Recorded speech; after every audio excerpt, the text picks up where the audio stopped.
Cascade. A core group of girls that bought in, that trusted me, that believed in me, and knew that I loved them. You can see that these girls are really wanting the best for this program, and that's all that I've ever wanted for them. Time to unleash the Lady Champions. You're tuned into the radio home of Cascade Lady Champions Basketball, WZNG Shelbyville, the Zinger 100.9 and AM 1400. The student section is loud, the teams are warmed up, and we're almost set for the opening tip-off. Let's send it courtside live. Here's Brandon Crossland and Brian Cruz. It's been somewhat of a spotty schedule so far in the 2023 year. But one thing's for certain, we're glad to be in the stable for some more Cascade basketball. Good evening and welcome, everyone. Brandon Crossland alongside Mr. Brian Cruz here on the Zinger 100.9, your radio home for Cascade Lady Champion and Champion basketball, streaming around the world on WZNGradio.com and the free mobile app, the Zinger 100.9 on the App Store and Google Play. Tonight, your Cascade Lady Champions and Champions are taking on the Forrest Lady Rockets and Rockets back in District 7 play. And it's been a special night here at the beginning, though. And, Brian, you have more on that. Yes, I do. And we have a special guest with us tonight, Brandon. Mr. Charlie Pope. Oh, thanks, guys. Appreciate you guys giving me some time to talk about that. Yes, sir. You know, Brandon, as you look across the gym tonight, you see not a lot of our traditional orange and black. There's a lot of pink in the house tonight. Tonight is the annual Pink Out game. And we got Charlie Pope here. He's going to talk about some of the other events that took place earlier tonight that are ongoing, and then also talk about some events coming up at Shelbyville Central High School on January 31st. Charlie, take the floor. Well, first off, guys, thank you so much. Appreciate the coverage you provide Cascade and the student athletes. I know that everybody appreciates it. The community does. Y'all are a big part of it. You know, this is Coaches versus Cancer. It's an annual event that started 15 years ago. I was the boys basketball coach here at Cascade for a good stretch of that time. And my mother, who was a basketball player in the 60s, she'd beaten breast cancer actually when and then she had moved back into this area, her and my dad. And my mom worked in the cafeteria in the old building, of course, at Cascade.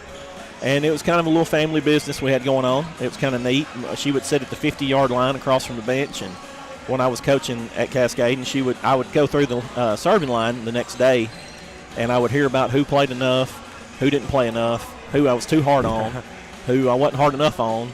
Just that it was kind of neat, you know, for a couple of years. And then I'd gotten married. My wife Cindy, who also taught at Cascade, we were expecting our oldest, Addison. And my mother developed liver cancer, and she fought that fight until she died on a Wednesday night, and she worked in the cafeteria until that Monday morning. Wow. And she would, the last couple of months of her life, she would go, my dad would bring her to work because she was getting chemo, so they wouldn't let her drive.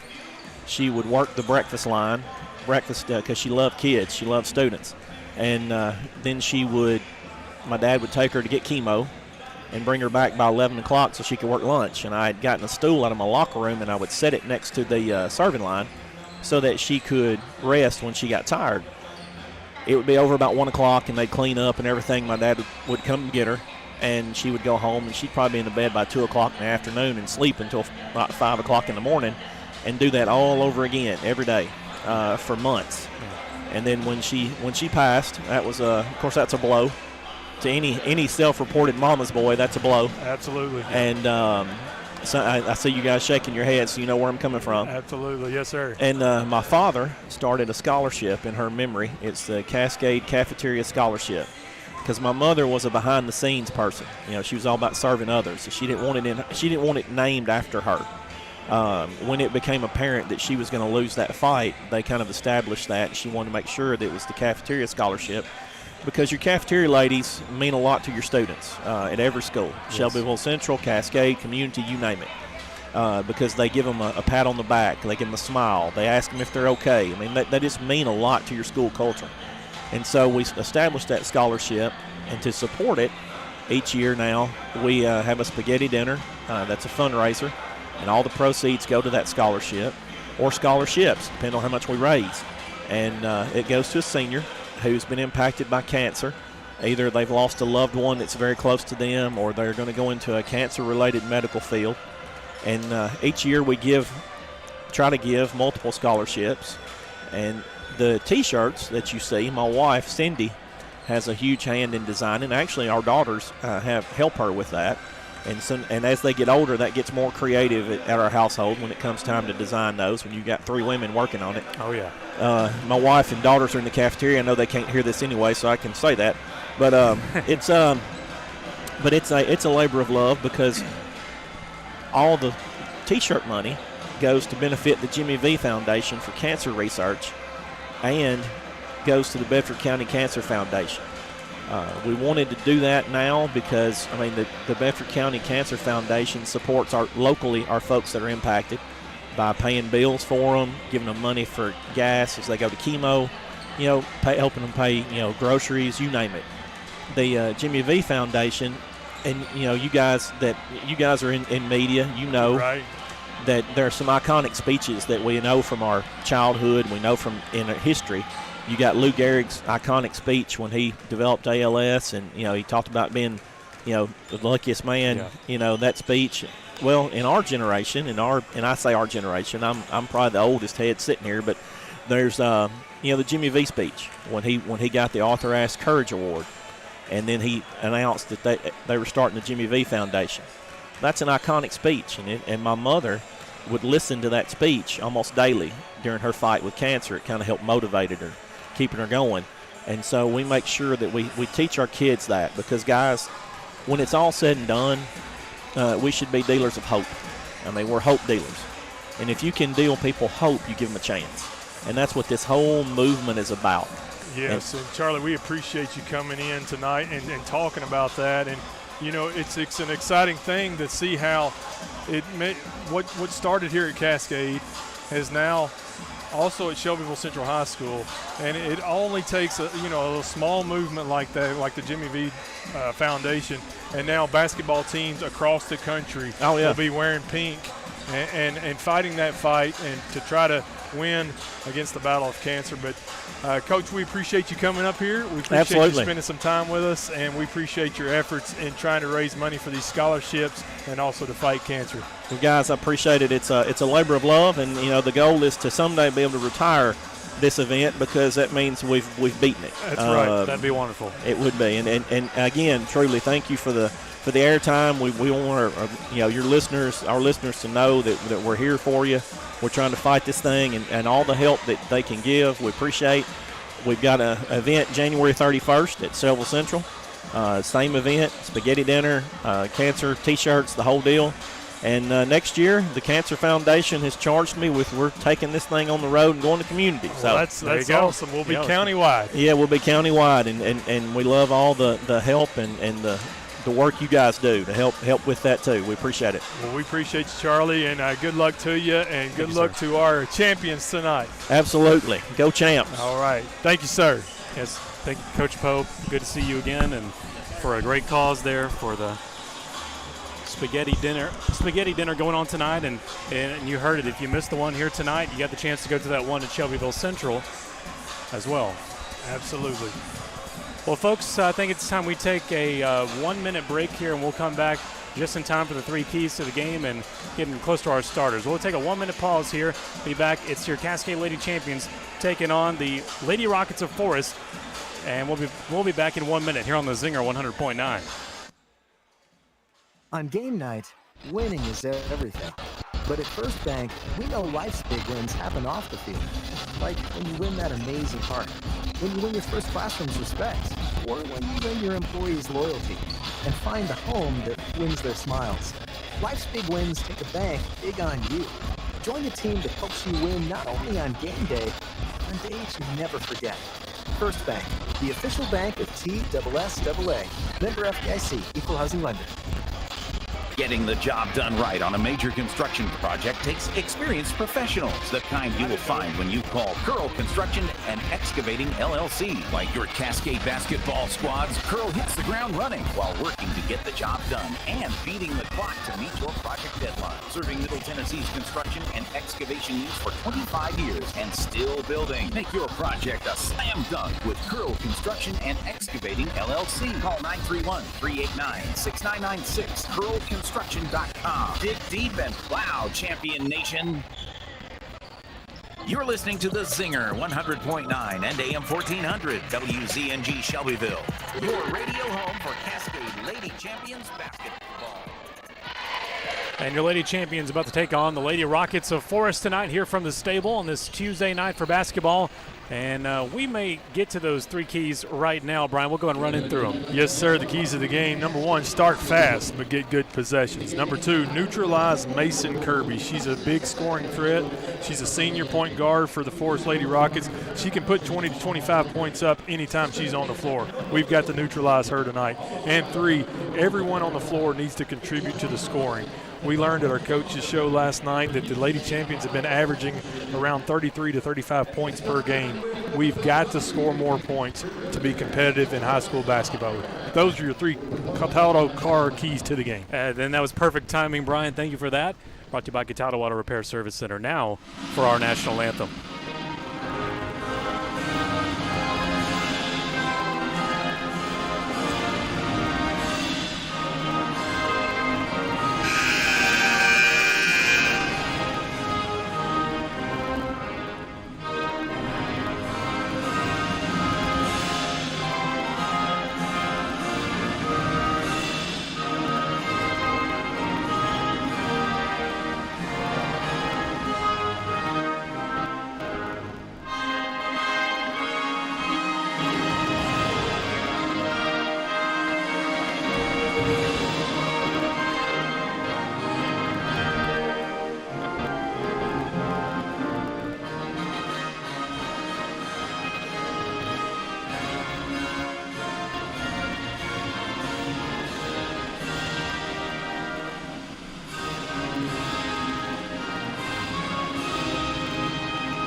Good to hear the national anthem as always. Welcome into the Zinger 100.9 for Cascade Lady Champion basketball tonight, taking on the Lady Rockets of Forrest High School.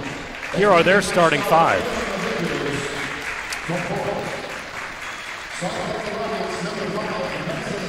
Starting for the Forrest Lady Rockets, number 5, Mason Kirby. Number 11, Kinsley Inlow. Number 15, Megan Mealer. Number 21, Kaylin Pope. And number 34, Carly Warner. Thank you, Brian. And now we transition over to your Lady Champions and their starting five, head coach by Coach Janie DeMumbrium.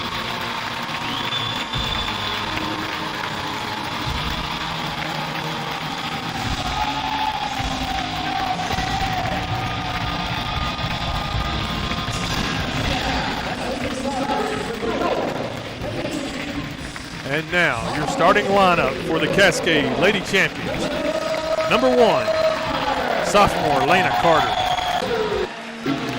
And number 14, sophomore Cadence Miller.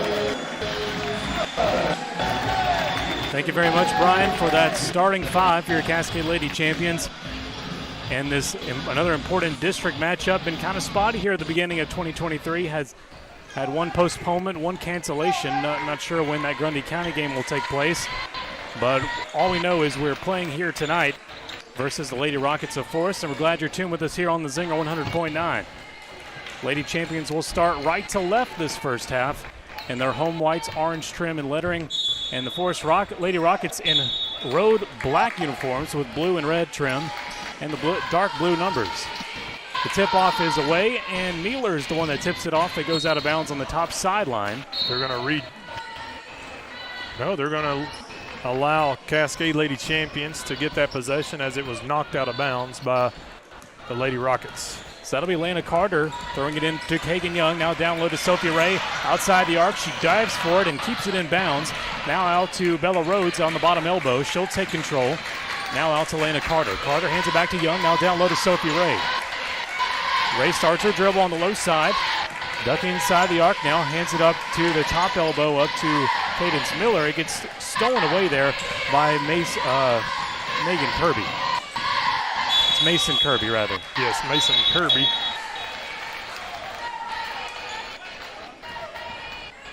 That ball is tied up with the Lady Rockets getting possession underneath their own basket. Quick start to this basketball game. Up on the top trigger. Forrest will hand it back out now out top of the key to Mueller. The hand up high to Kirby. Kirby will call out the signs. Moves ahead forward. Now hands it up high on top of the arc. Now out to Enlow, top of the key. Pass down low to Carly Warner. Warner down low to Kirby. Kirby will try for the low 45 three ball. It's good. We talked about that in the opener. You've got to get a hand in the face of Mason Kirby. She connects on her first attempt for 3 points. There goes Kirby breaking the ice with under 7 minutes now here in this first quarter of play. Sophia Ray out to Cadence Miller. Down low to Kagan Young. Under the post here with Ray. She tries to throw one up. It goes just short. And back to the Lady Rockets. Up on the top of the arc, now out top of the key with Enlow. And down low to Kirby. Kirby back up to Mueller. She'll try for three, another one. This time for Mueller. 6 points on the board for the Lady Rockets in the early going. Kagan Young now resets things on our side of the timeline, right to left at midcourt. Hands it up high to Sophia Ray. Ray fakes one out, now hands out to Cadence Miller. Now down low to Kagan Young behind the arc. Back top of the key, this is with Lana Carter. Up high to Miller, to Young, back out to midcourt. She'll keep it still. Now the hand up high to Miller. Switch out to Ray. Another switch to Young. Oh, they're going to call a foul there. This time it's going to be called on Lady Rockets, number 34. That's Carly Warner. That'll be her first foul. Lana Carter from the top side of the post. We'll throw it back in to Sophia Ray. She's got a quick shot there, but it's blocked out. She's going to be fouled, Brandon. She'll be going to the line to shoot two.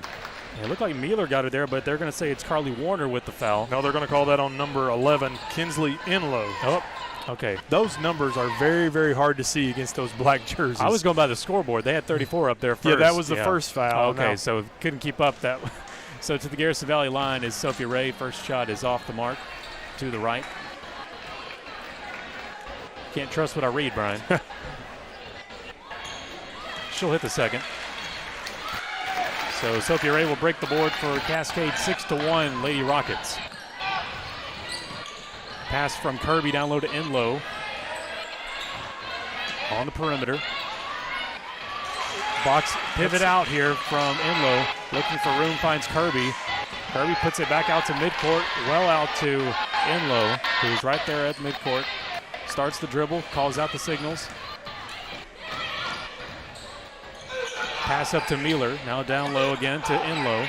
She'll drive in towards the bucket, now back out in the low corner to Warner, who hands it back to Enlow. Seeing a different look from the Lady Champions tonight. They're coming out in a box and one. Got Lana Carter, Garden, Mason, Kirby.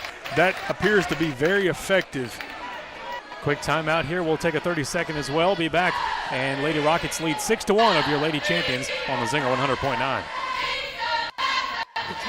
Auto Repair Service Center in Wartrace is thankful for your loyalty with us over the years. When you need vehicle repair, you need it fast and right the first time. You've proven that cars at 219 Blackman Boulevard East in Wartrace is the place to go. Thanks for trusting their services on all your vehicles time after time. Cars, an excellent alternative to any expensive dealership because their knowledge base and equipment stacks up the same, if not better, than the dealer. Thank you for relying on Cars, proud sponsor of your Cascade Champions on the Zinger. Lady Rockets put it back into play here from the low sideline, get the screen, which helps out Kirby. She hands it back down low. 45-degree shot there on the low end from number 45. We're going to call a foul this time on number 14, Cadence Miller. That'll be her first. I believe I was thinking of number 15 there, Mueller, and that shot was no good there from three-point range. Now it's back out in play Passing around the arc from low to high. And the rainbow pass high to low now to in low. She'll try again from that same spot on the arc. She misses this time.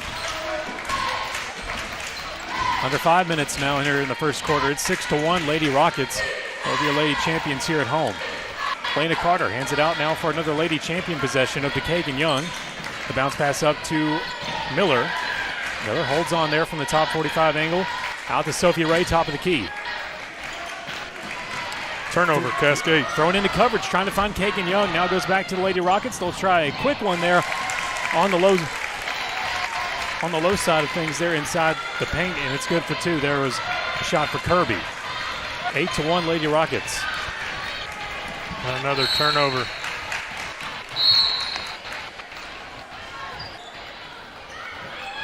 This will be taken from the low sideline for Forrest. Enlow will throw it in.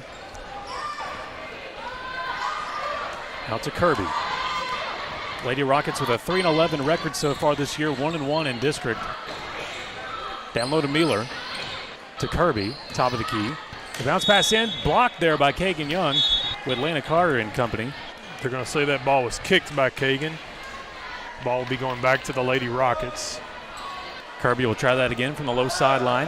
Out to Kinsley Inslow. Steady dribble. And hands it up, a couple of passes up high behind the arc. It's taken away by Kagan Young. Here she goes, nothing but net in front of her. Has one there to block, good for two. Kagan Young, she leads the team in points per game. Had almost 9 coming into tonight. That's 8-3. Lady Rockets, 3 minutes and 45 remaining in the first. Now Forrest possession again down low with Nealer. And stolen away again. Here comes, who else? Kagan Young. Another quick jumper on the low side, ricochets its way out into coverage in the lane, and taken back by Forrest. Here comes Kirby, diving her way through, and Young darted her way from one end to the other. They're going to call a travel this time on Mason Kirby. Great call by the officials there. Great hustle by Young as well. Susanna Cruz in the game for the first time, giving Isabella Rhodes a breather. Very audible there from Young as she calls out the signs, crosses the timeline right through the middle. Bounce pass, heavy in, low elbow to Sophie Ray on that low lane. They're going to call the foul on the floor before she gets the shot up. Yeah, shot was good. The shot was good, but I believe they're going to, yes, they're going to call that on number 21, Kaylin Pope. That'll be her first, team's third. Cascade will be inbounding the ball underneath their own basket. So Carter will take it from the low trigger out to Miller. Low side behind the arc. She spins around, finds Carter on the low lane. Working her way into the low post was Carter, and then she got shoved from the right side. Foul's going to be called on number 15, Megan Mueller. That's her first, team's fourth. Cascade with another opportunity underneath their own basket. Carter will try this again from the low baseline. The quick pass out to Susanna Cruz now in the ball game. Down low to Carter. Maneuvering her way around the arc, gets it into coverage to Cruz. Cruz shot up on the backside of the rim off the mark. Goes back to Forrest. 3 minutes remaining in the first. It's 8-3 Lady Rockets. Up on the high side of the arc, now passed into the lane. Here comes Kirby. Top of the key with Enlow. She'll back it up a bit. The hand over to Kirby. And the pass here to Warner. Down low behind the arc. Rainbow up to the top for a three-point shot, and it's good. Make way for Kinsley Enlow. 11-3 rather. Lady Rockets, 2 minutes and 30 remain in the first. Now Kagan Young making something work. Good. To Cruz. That's a great handoff there back to Young. Layup. Cruz there to rebound. She tries to throw it up on the top side and can't get the rebound to be successful. 2 missed layups there from the Lady Champions. One from Kagan Young and the second one from Susanna Cruz. To the top elbow, now top of the key. Now down low, three-point shot. They're working this arc crazy this first quarter. They really are. Low, and that shot does not work. Goes back to Kagan Young. 2 minutes remain in the first. Sliding her way on the top lane for a shot. She might have picked up the foul. Connect on that. They're going to call that foul on number 5, Mason Kirby. The field goal from Kagan Young is good, and she'll be going to the line with an opportunity to make this a three-point play. I didn't have a chance to look at that shot. I'm glad it was good. Yes, it was good. I was afraid they were going to call the charge there, but she pulled up connects on that easy layup there.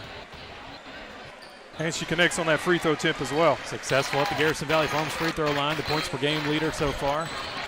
And that makes it 11-6. Lady Rockets, a minute and 50 remain in the first. Pass down to the low corner for Forrest. It's Mealer. Now on top of the key. She travels. Yes. Great defense there from the Lady Champions. Simple mistake there from the Lady Rockets. Let's see Cascade capitalize. You know, you Brandon, with the fouls, 5 fouls to 1, you'd like to see the Lady Champions just take it to them, draw the foul, give yourself an opportunity to get to the free throw line, get some of these Lady Rockets in foul trouble. Kagan Young is being patient here. Gets it out to Miller on the top 45. Out to Lana Carter. She backs it up towards midcourt, finds Kagan Young there to retrieve. It's nice and steady here. Up to Lana Carter behind the arc on the top side. Now to Bella Rhodes, who's taking place at midcourt. Now up to Kagan Young. She'll drive in on that top lane, top post. Shot goes up and sails over the rim off the mark. They've just missed 3 or 4 layups here that would get us back in this game. And a quick response here from Forrest from the top 45. 3 ball is up and missed. Good rebound there from Kagan Young. Young finds her way around the top side, crossing the timeline, and has the handoff to Cadence Miller. Miller tries for a long shot. That one's off the mark. She really gets the altitude on it when she throws it really from the top does. 45. We call that the rainbow. Oh, yeah. 48 seconds remain in the first, and Cascade trails 6-11. Lana Carter coming in. I think that's for Annabelle Calvert. No, I think Haley Gill came in for Lana Carter. There we go. We got Cadence Miller playing at the top now. So Inlow on the top 45 starts her dribble after a pass to her. Now top of the key with Josie Brown now in the game for Forrest. On the low elbow, now passed around the arc. It goes middle to high. 3-point shot is good. That coming from, these numbers are dark tonight, Brian, on number the 22. Yep, the Josie Brown. Just everyone connecting from the three-point line. Kagan Young had a travel there, but thankfully not called. Now back to Young. They pass it into coverage. Now out to Cadence Miller. She'll try for the three-point shot. Off again. And now the foul is going to be called on Haley Gill. That'll be her first. Team's second. After a narrow escape there inside the paint, it was Miller trying to get a shot there from top of the key. Now we're back to Lady Rockets covered possession with 6 seconds on the clock here in the first. Like to get a hand in the face of number 11, Kinsley Inlow, not allow her to get a shot to round out this first quarter. Inlow, after a rolled ball to her, goes inside the paint, and it's off the backboard on the left side, off the mark. That'll end the first quarter of play. The Cascade Lady Champions really stood up for themselves here in the first quarter, I'd say overall. Trails 6-14 over the Lady Rockets. And second quarter coming up here soon. We'll be back in 1 minute. Are you planning that next big project and thinking how nice it would be if I had a dumpster right there on site? Then call DNR Dumpsters in Shelbyville. DNR Dumpsters provides quality and convenient dumpster rental service for commercial and residential applications. Roll-off dumpsters with prompt delivery, even next day delivery and holiday available. Call DNR Dumpsters at 931-684-1685. For more information, visit dnrdumpsters.com. When the Cascade family needs top-quality veterinary care for their furry little friends, or even around-the-clock emergency care for livestock, they turn to the vet they trust like family. Family is exactly what you'll find at the Cascade Veterinary Hospital on Fairfield Pike in Woodtrace. Proudly serving the Bedford County area since 1998, Dr. West and his team continue to serve our community by providing impeccable care in a kind and compassionate environment. 931-389-0449. CascadeVetHospital.com. This is Susanna Cruz, and you're listening to the home for Cascade Champion and Lady Champion basketball on the Zinger 100.9. Second quarter action underway now for Bella Rhodes. Out to Cadence Miller. 3-point shot from top of the key, off the mark. And you're listening to the Zinger 100.9, your radio home for Cascade Lady Champion and Champion basketball. Welcome back in. And their second quarter of play. Cascade Lady Champions trailing 6-14 over the Lady Rockets of Forrest here from the stable. And it's Lady Rocket possession now as they cross the timeline. Pass it up to the top side behind the arc. Under some trouble there. Now on the high lane, goes for the layup, and it's good. That was number 5, Mason Kirby. I'm about to say one of the single-digit numbers there, 16-6. Lady Rockets as we get through this second quarter of play. Bella Rhodes down low to Cadence Miller. It's handed back to her after a failed pass. She'll cruise her way through the lane. Now up to Cadence Miller. And back to Kagan Young, who gets it wrestled away there from Mason Kirby on the top side behind the arc. Lena Carter will attempt to hand it back in here from the top sideline on the left-hand side. Kagan Young here to retrieve at midcourt, and away we go. Down low to Cadence Miller. Low elbow with Sophia Ray. Keeps a dribble going here, passes up to Lena Carter, fakes one. Now up to Kagan Young. She traveled. Yeah, top elbow to Lena Carter there, and to Bella Rhodes, who committed the travel. Under 7 minutes here in the first half, and 16-6 Lady Rockets. Cascade coming out in a 1-2-2 half-court defense. Enlow is stuck there on the bottom before the whistle. Call a foul on number 1, Lena Carter. That'll be her first. Put back in on the bottom by Kinsley Enlow on the right-hand side. Almost falls out from backcourt. And they'll keep it moving. Enslow at top of the key. Wrapping it around here. Now it passes up to Kirby. Back to Enslow. Backs it up a tad, puts it back up to Kirby. Now top corner. Bounce pass in the short corner of the short post. I have a foul this time on number 14, Cadence Miller. That'll be her second, team's fourth. So that'll be Carly Warner going to the line for the Lady Rockets. I believe her first trip tonight. And Kagan Young going to talk to Coach JD.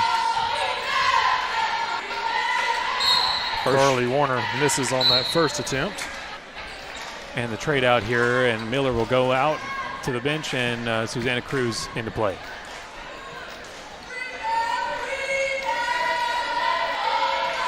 And second shot on the way for Carly Warner of Forrest. She connects. 6 minutes and 24 remaining in the first half. It's 16-6 Lady Rockets. Here comes Kagan Young with a double pressure there on her as she crossed over the timeline. That's a quick turnaround. Lady Rockets back with it. Up on the top corner with Kirby. Kind of moving it out of trouble there. Finds Mueller at top of the key. Batted away by Kagan Young. Here she comes with Mueller in tow. And a low shot as she goes down to the court floor at the top baseline. And she'll go to the Garrison Valley Farms free throw line. No, I don't think they're not going to give her that foul. I mean, everyone in the crowd is calling for it. Saw her walking that way. So Atlanta Carter will throw it in for Ray, who puts it up on the top post. No good. Back to Forrest. 4 layups we've missed there, Brandon. Really making a difference in this game. Sure is. Kirby down low, 45, three-point shot coming from Mueller. We have numbers. You've got to connect on this possession here for Cascade. Young backing up here on the top corner. Out to Susanna Cruz. The quick pass to Sophie Ray on the bottom elbow. And Ray is going to be fouled by number 34, Carly Warner. That'll be her second, team 6th.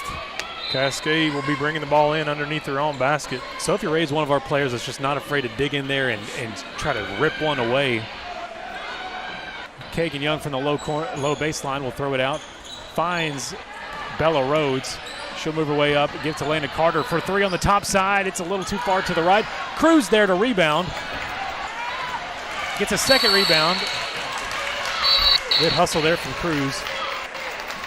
Just unable to make those baskets there tonight.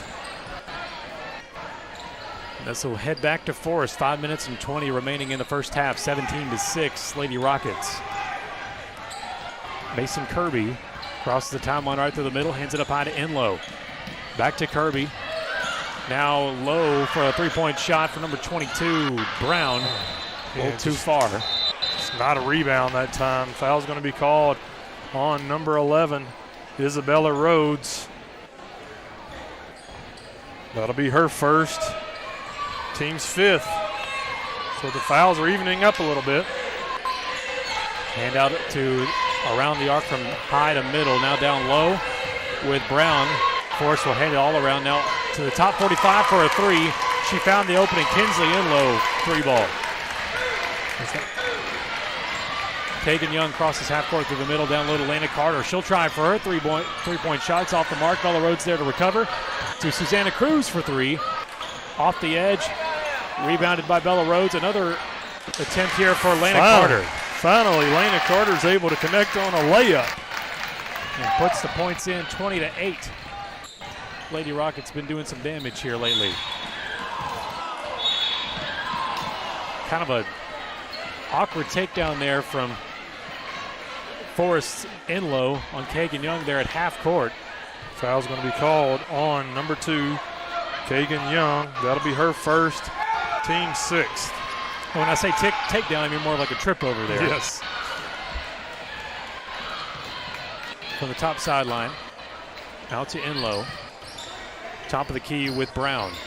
The pass back to Enlow. She backs up a few, keeps the dribble moving. 4 minutes and 15 remain in the first half. She'll call for some movement as she maneuvers her way down low, hands it back up to Kirby. All at midcourt now. Now up on the top side of the arc, into the short corner on the top side, and Cruz is trying to get back she ties to the ball possession. up. There we go. Cascade with a possession there, going back to them. We need to go the length of the floor. Really need a good possession here for Cascade. Absolutely. Here comes Kagan Young to do just that. Up to Susanna Cruz.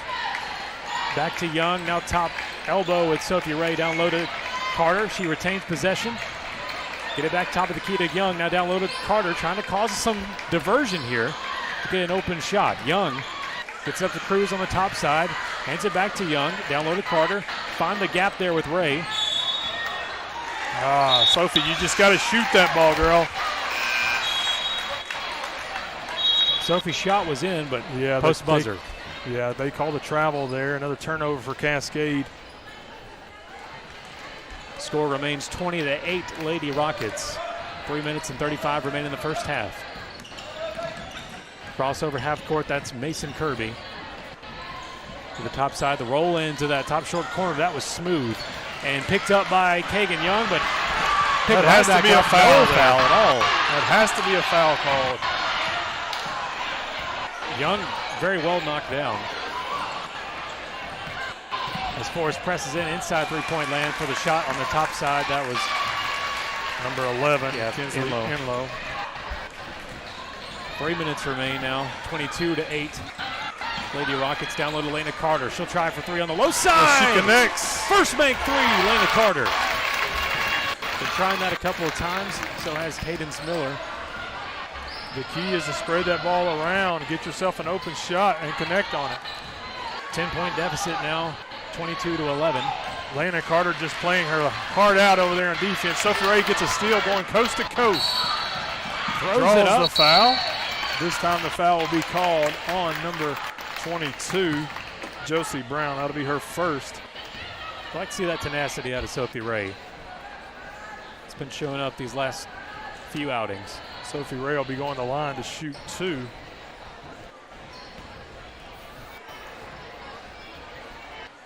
She's short on that first attempt. Sophie Ray's second in points per game leaders for your Lady Champions at 6.5 so far this season.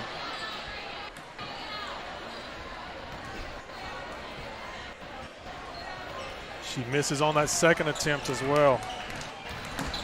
And 2 minutes and 30 remain in the first half. It's still 22-11 Lady Rockets as they throw it right there behind the bucket out of bounds. And that'll be a free pass here for your Lady Champs. Out to Kagan Young. Abrielle Presley in the game for the first time tonight for Cascade. It's a good addition. To Bella Rhodes, now out to Cruz.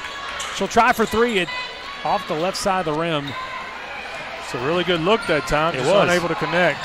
To Enlow, now up high behind the arc. Top of the key with Enlow. She holds on to it, looks back to head coach Hal Murrell. To Kirby.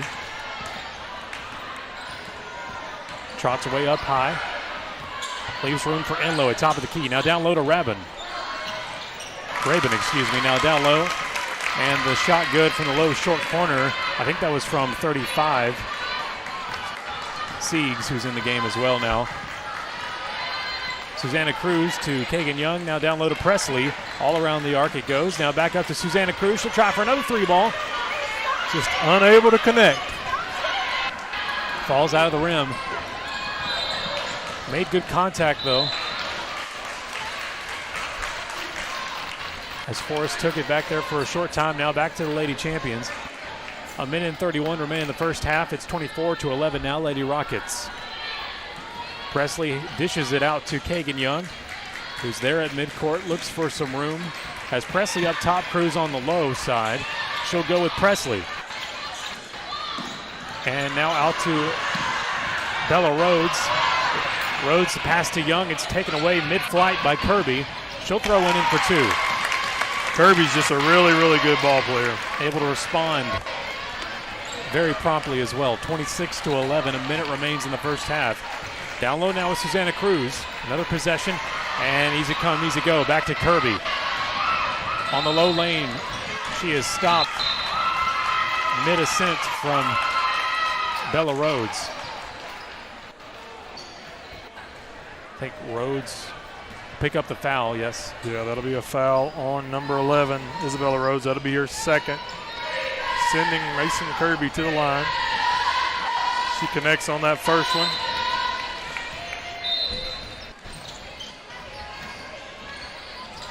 Cruz and Bella Rhodes back to the sideline, and Carter and Gill out to play.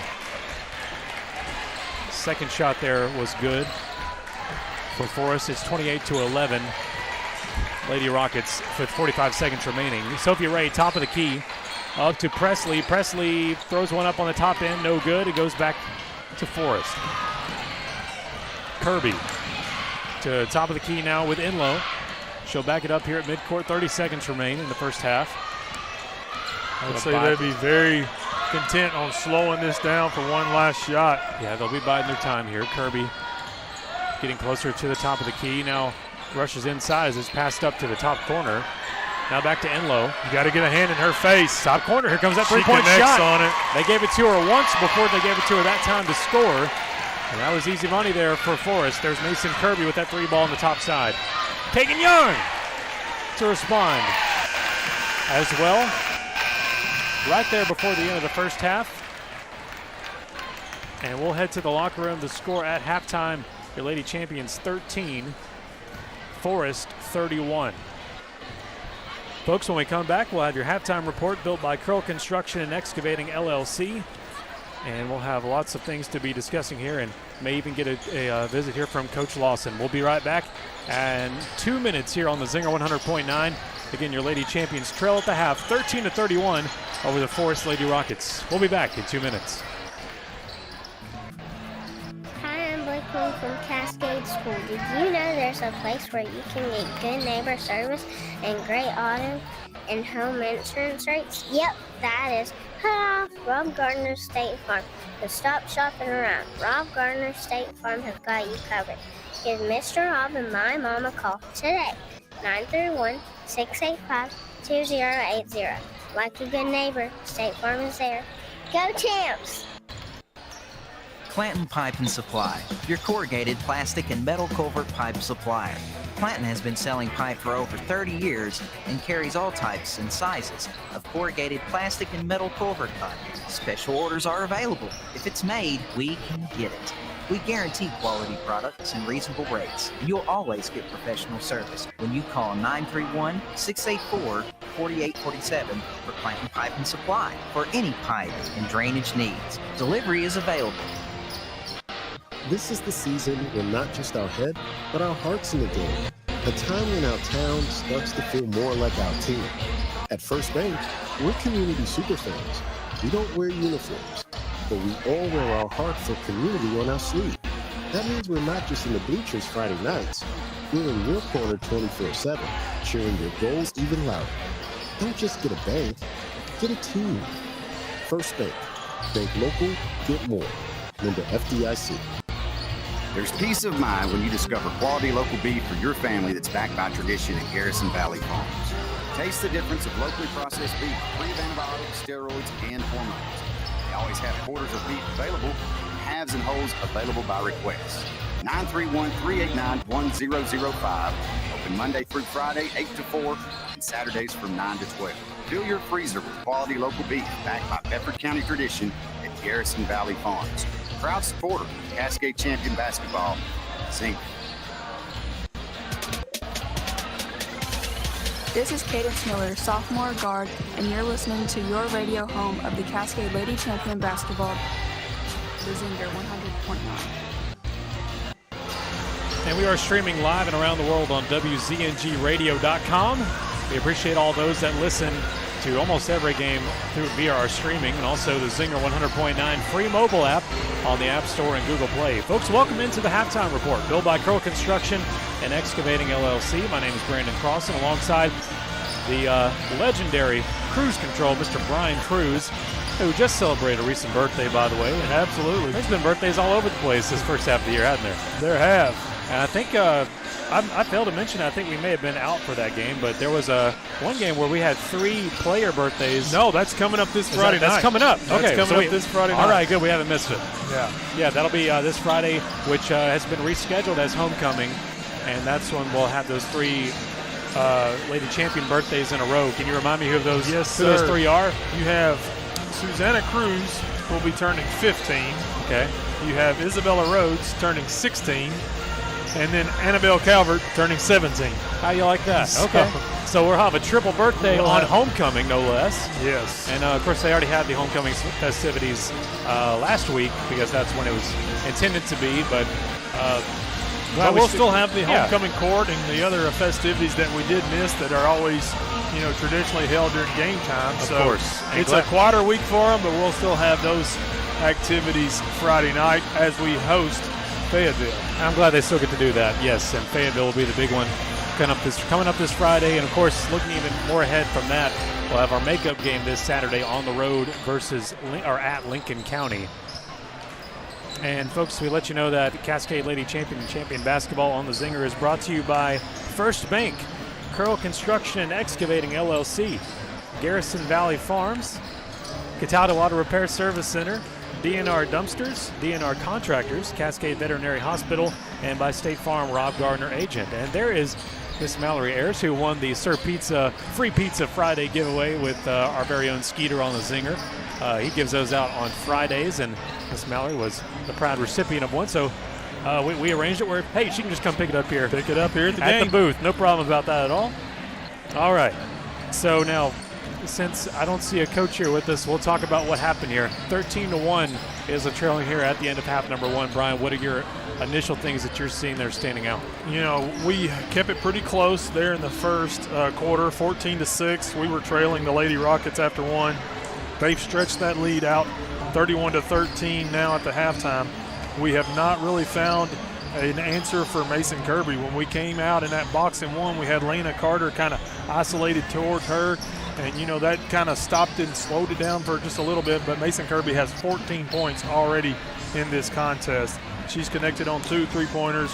She's hit her free throws. She's connected on 3 other baskets underneath. She's just done a little bit of everything for the Lady Rockets. She's followed by Kinsley Enlow, who's connected on 2 3-pointers of her own. She has 8 points. Just scoring all across the board for the Lady Rockets. We talk about in the pregame that we have got to get, more contributions from the Lady Champions. Right now, it's been 7 points from Kagan Young, 5 from Lena Carter, and only 1 point from Sophie Ray. We've got to get more girls on the floor contributing to the scoring. We are trailing in this game. It's going to be a tough task for us to come back, but we need to slow them down, make good possessions, and start connecting. We talked about 4 to 5 layups that we've missed, and we've had some other open baskets. Cadence Miller had some open looks outside the arc, as well as Susanna Cruz, just not able to connect on those early on in this game. Hopefully we'll come out, and we like shooting on this end of the floor a little bit better, and we'll be able to tighten this up a little bit. Yeah, I wonder why that is sometimes. You hear about that a lot from different players. it doesn't matter whether they're home or away. Sometimes the places they are familiar with, there's one side of the court they, for some reason, think either they actually can or they think they can shoot better on one half than opposed to the other side. And that really shouldn't make any sense because they should be, by measurement-wise, identical. And especially on your home court, you ought to be feeling pretty comfortable shooting anywhere in this gym. Even the practice goals, even. Yeah. Well, taking a look at our last game, we had that loss to the Eagleville Lady Eagles on the road Tuesday, 33-43. But I wanted to say I think we picked up a lot of positive basketball coming there from Eagleville. It was something, a performance we hadn't really seen much all year long outside of Hampshire, and we kept Eagleville only to a 10-point lead. And I want to know more of what you thought about Eagleville. I know we had a little time there to take away from it, but we don't have to play them again. But that 10-point deficit, that was a really good way of keeping close with the opposing team there in the second half. Yeah, Brandon, you just feel like what the Lady Champions need right now is to get over that hurdle. We started the season off with our lone victory against Hampshire, and then we've gone through a drought here. We need to taste a little victory and see a little success, and we're in district play now. The Lady Rockets, they're not a great team. They just have a couple of great players that can really shoot the lights out, and they've done that so far in this game. We've got to take care of the basketball, give ourselves some more possessions, and start connecting on some of our opportunities. And then hopefully we can narrow this lead down a little bit and then get ourselves in this third quarter.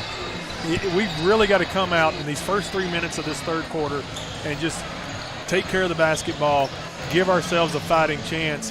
And then with a home crowd, you like to see things kind of turn itself around. But if we don't do that early on these first 3 minutes, this score is liable to get out of control. All right, and we hope we can do just that, come out guns a-blazing. We'll be back in 1 minute for half number 2. The Lady Champions trail 13-31 over the visiting Lady Rockets of Forrest. Folks, you're listening to the Zinger 100.9, your radio home for Cascade Lady Champion and Champion Basketball.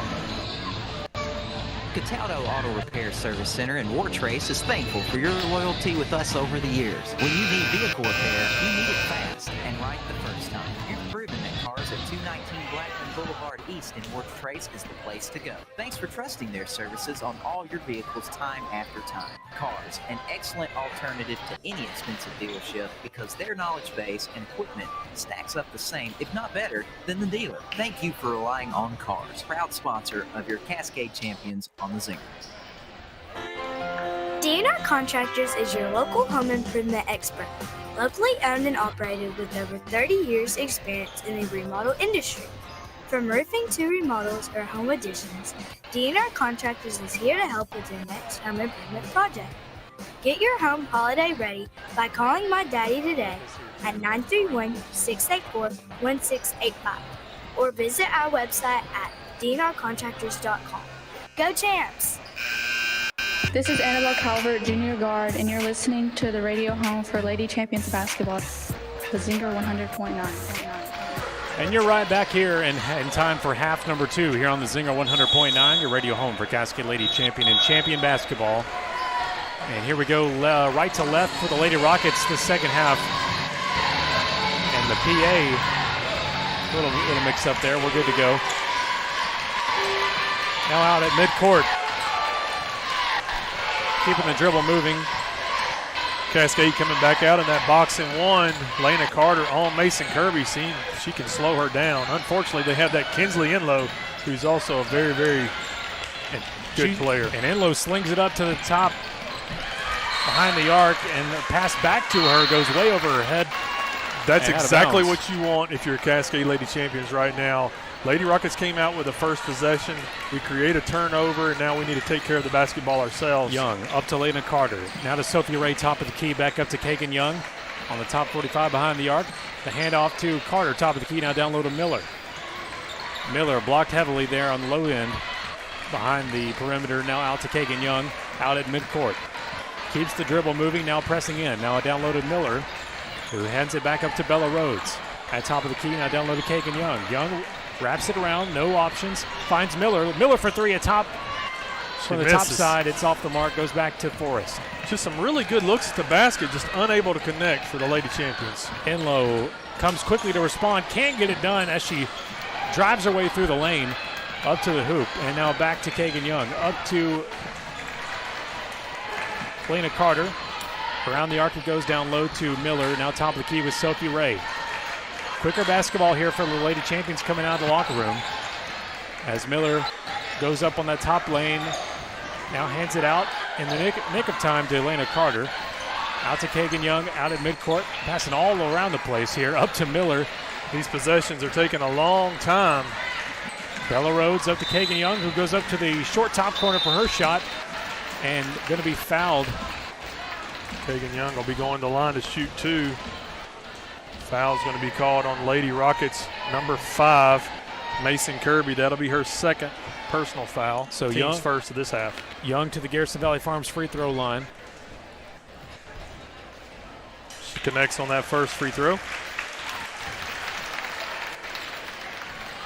She now has 8 points for the Lady Champions tonight. 8 of the 14. That's at her average. Now exceeding that average with that both shots being good there at the Garrison Valley line for Young, 31-15. Now to the Lady Rockets end of the court. It's Enlow to the low post. We're going to call the foul on number 14, Cadence Miller. Unfortunately, that's going to be her third personal foul early in the third period. Susanna Cruz is going to have to come back into this game. Cadence will be sitting down. And I believe that's Pope at the line. She misses on the first attempt. I believe that's number 21, Kaylin Pope at the line for the Lady Rockets. Cruz comes in for Cadence Miller. The Lady Rockets in these road blackout jerseys here with they might be their regular road uniforms, but the number's a little difficult at times. She connects on that second attempt. That's her first points of the night. 32-15, Lady Rockets, 5 minutes and 50 remaining in the third quarter. Down low behind the arc with Kagan Young. She hits it back to top of the key with Sophie Ray. Now back to Young. Up to Susanna Cruz on the top corner. Into the short top corner with Sophie Ray. Up for the shot. She does draw the foul, which is important. That's going to be a foul on number 21, Kaylin Pope. That's her second, team second. Sophie Ray at the line to shoot 2. Sophie Ray was getting into a rhythm there a couple of games ago where she was hitting both shots at the line. That first one off the mark here at the Garrison Valley line.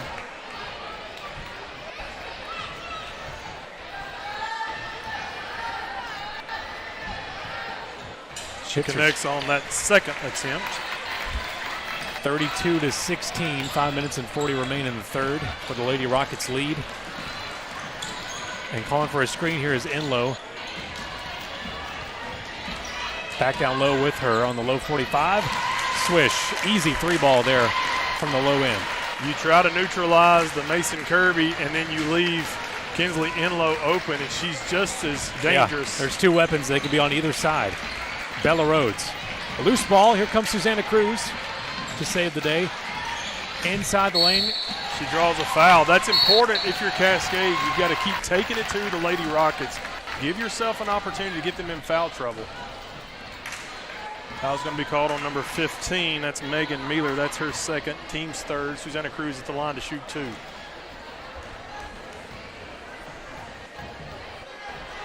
Susanna's shot, first shot is up and off the mark. Too much push on that first one.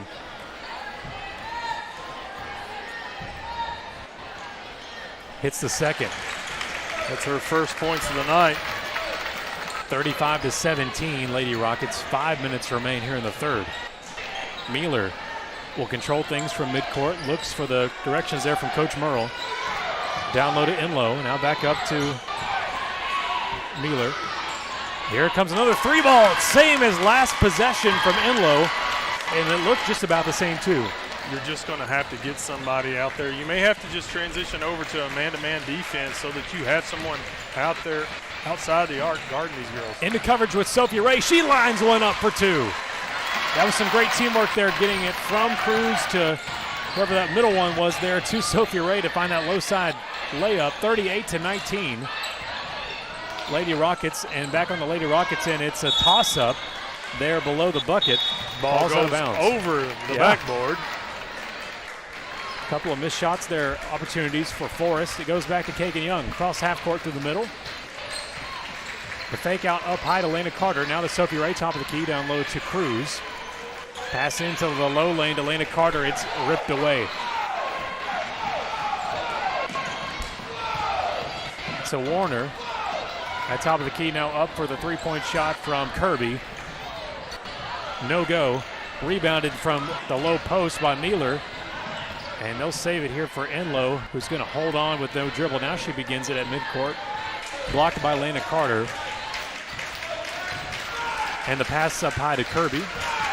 To the top corner. Cruz able to keep Kaylin Pope at bay. They're going to call a foul this time on Susanna Cruz. That'll be her first. Into the game comes Haley Gill for Isabella Rhodes.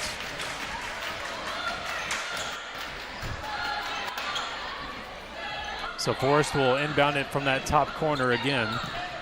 Now out to midcourt with Mealer. Three-point shot, duds off the edge of the rim. That's from Warner, I believe. And this Coach will go back to Janie the Lady DeMummer is Champions. going to call a timeout here. Timeout taken, and we will as well, trailing 19-38 over the Lady Rockets here at home. Listening to Cascade Lady Champion Basketball on the Zinger. When the Cascade family needs top-quality veterinary care for their furry little friends, or even around-the-clock emergency care for livestock, they turn to the vet they trust like family. Family is exactly what you'll find at the Cascade Veterinary Hospital on Fairfield Pike in Wartrace. Proudly serving the Bedford County area since 1998, Dr. West and his team continue to serve our community by providing impeccable care in a kind and compassionate environment. 931-389-0449. CascadeVetHospital.com. We're here in timeout mode on the Zinger 100.9. The radio home for Cascade Lady Champion and Champion Basketball. The boys game coming up right after this one, as always, with Mr. David McGee, Brian Cruz, and myself. And we'll be taking on the Forrest Rockets, another important district matchup here from home to start this three-game week. Meanwhile, third quarter, 3 minutes and 29 remain. Lady Champions trail 19-38 over the Lady Rockets visiting here at the stable. And Kagan Young takes it in across half court. Down low to Susanna Cruz. Back out to Sophie Ray, top of the key. Hauling it up high to the top corner to Cruz. Now go into Sophie Ray, now back out to Cruz, outside the arc. Cruz maneuvering her way in, throws up one shot. No good, looks for another and gets wrapped out. Ball's tied up. Cascade will be inbounding it underneath their own basket. It'll be Kagan Young doing the honors from the top trigger. Looks for room, finds Haley Gill. Now quickly to Kagan Young, who's got some coverage behind her for that three. And missed shot to Gill, to Sophie Ray.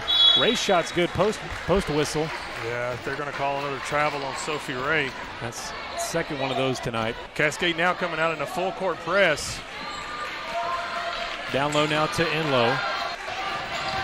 That full Now's court the pressure time. doing its deal. If you want to create some problems for Forrest, you better do it now. They find that three-point shot from Enlow. Enlow catches the ball, connects on a big three-pointer. Once she gets set up, or Kirby gets set up, there's really no stopping it. Down low to Susanna Cruz.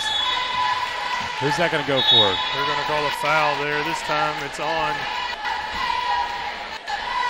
Lady Rockets number 15, Megan Mealer. That'll be her third. Cruz was working her way up to top of the key to get things moving before that whistle. And now out is Lena Carter to inbound this from the top sideline. A couple subs made for Cascade. Cadence Miller back in the game with 3 personal fouls. Kagan Young down low to Miller. To Sophie Ray inside the arc. Now down low to Kagan Young. Pass shortly into Susanna Cruz. She draws a foul. This time the foul is going to be called on Number 15, Megan Mealer. That's 4 personal fouls for Megan Mealer, sending Susanna Cruz to the line to shoot 2. And 5 team fouls for Forrest this second half. She misses on that first free throw attempt. Off the back end of the rim. Cruz, second visit to the Garrison Valley free throw line tonight. At 5.1 points per game for Cruz. And she'll hit that second. 41-20. Lady Rockets with their lead, 2 minutes and 15 remaining in the third. Handed up high to Kirby from one side to the other. That'll fall out on the wayside. Last touch by the Lady Champions. Kirby will take it out from the low baseline, handing it way out top of the key to Warner. Now up to that top turnover. Post. Lady Rockets really got to make something happen here offensively if you're Cascade. Landon Carter out to Kagan Young. Cross through the half court, through the middle to Sophie Ray at the top post, at the bottom post rather. And another foul. Is that travel again? No, that's a foul this time, I believe, on the Lady Rockets number 35. That's Megan Siegs. That'll be her first. Sophie Ray at the line to shoot 2. She misses that first one. Just not a lot happening from the free throw line if you're the Lady Champions tonight. That's unfortunate because you really need those in a game against the Lady Rockets. Yeah, a lot of second shots made, like this one as well. I've seen that pattern come up a lot this evening. First shot missed, second shot make. That's another one there. This time for Sophie Ray. 41-21 is the deficit now with the Lady Rockets lead. 2 minutes remaining here in the third quarter. Kirby. That's who you want the ball. Up on the top, behind the arc, now going in. Down low, finds the room for the shot. That was to Siegs. Another foul, I believe, is going to be called on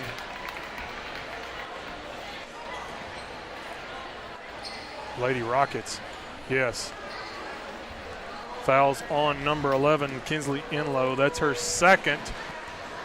Lady Champions Cadence Miller will be coming down to the other end of the floor to shoot 1-1. Want to make the most of these opportunities. Absolutely, Brandon. Down by 20.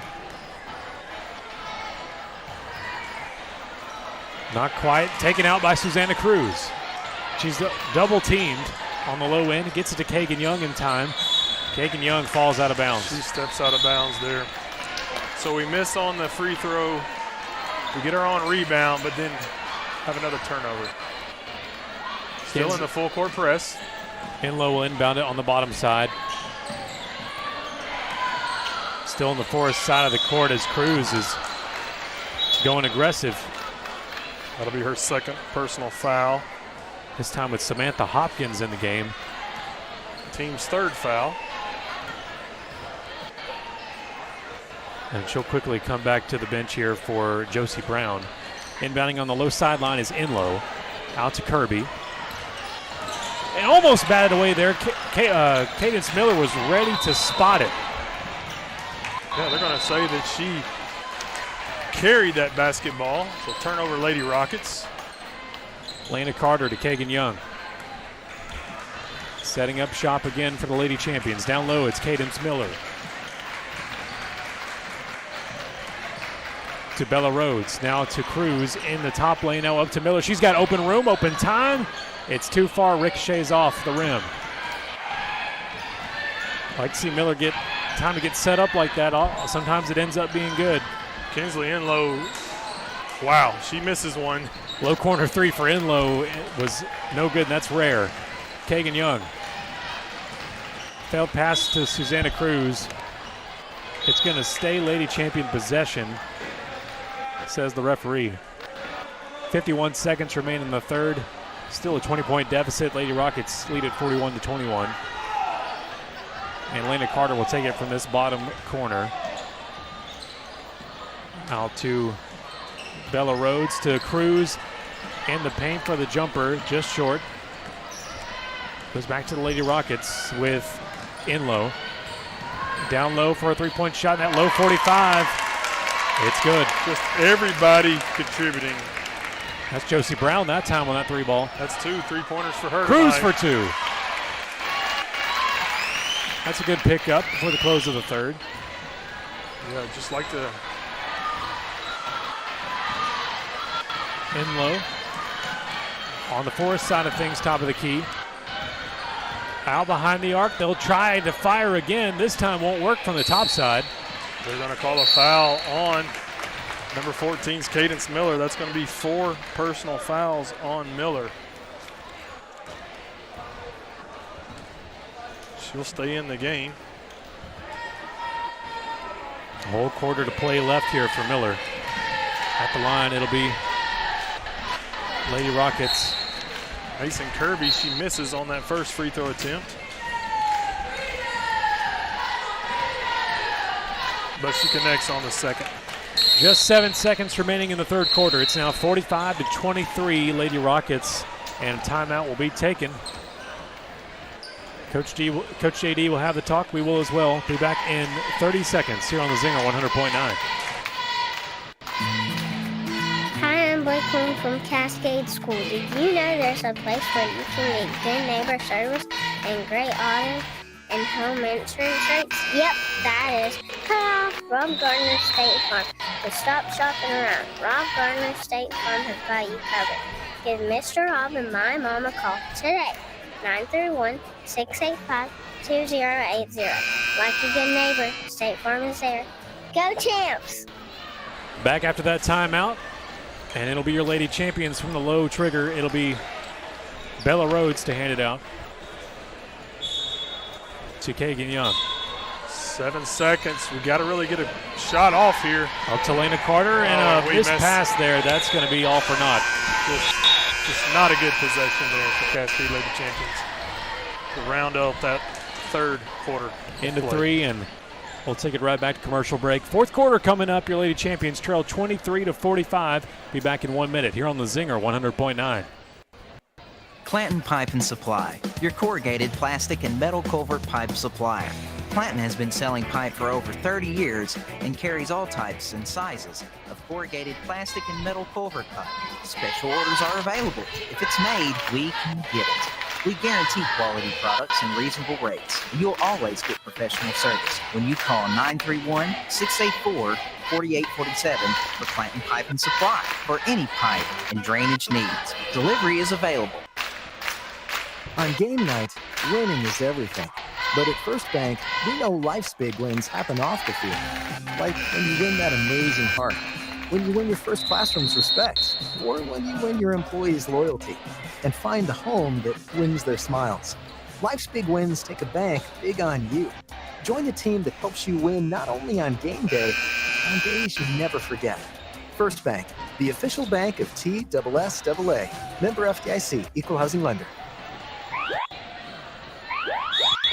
This is Susanna Cruz, and you're listening to the home for Cascade Champion and Lady Champion basketball on the Zinger 100.9. 7 minutes and 50 remain as we start the fourth quarter.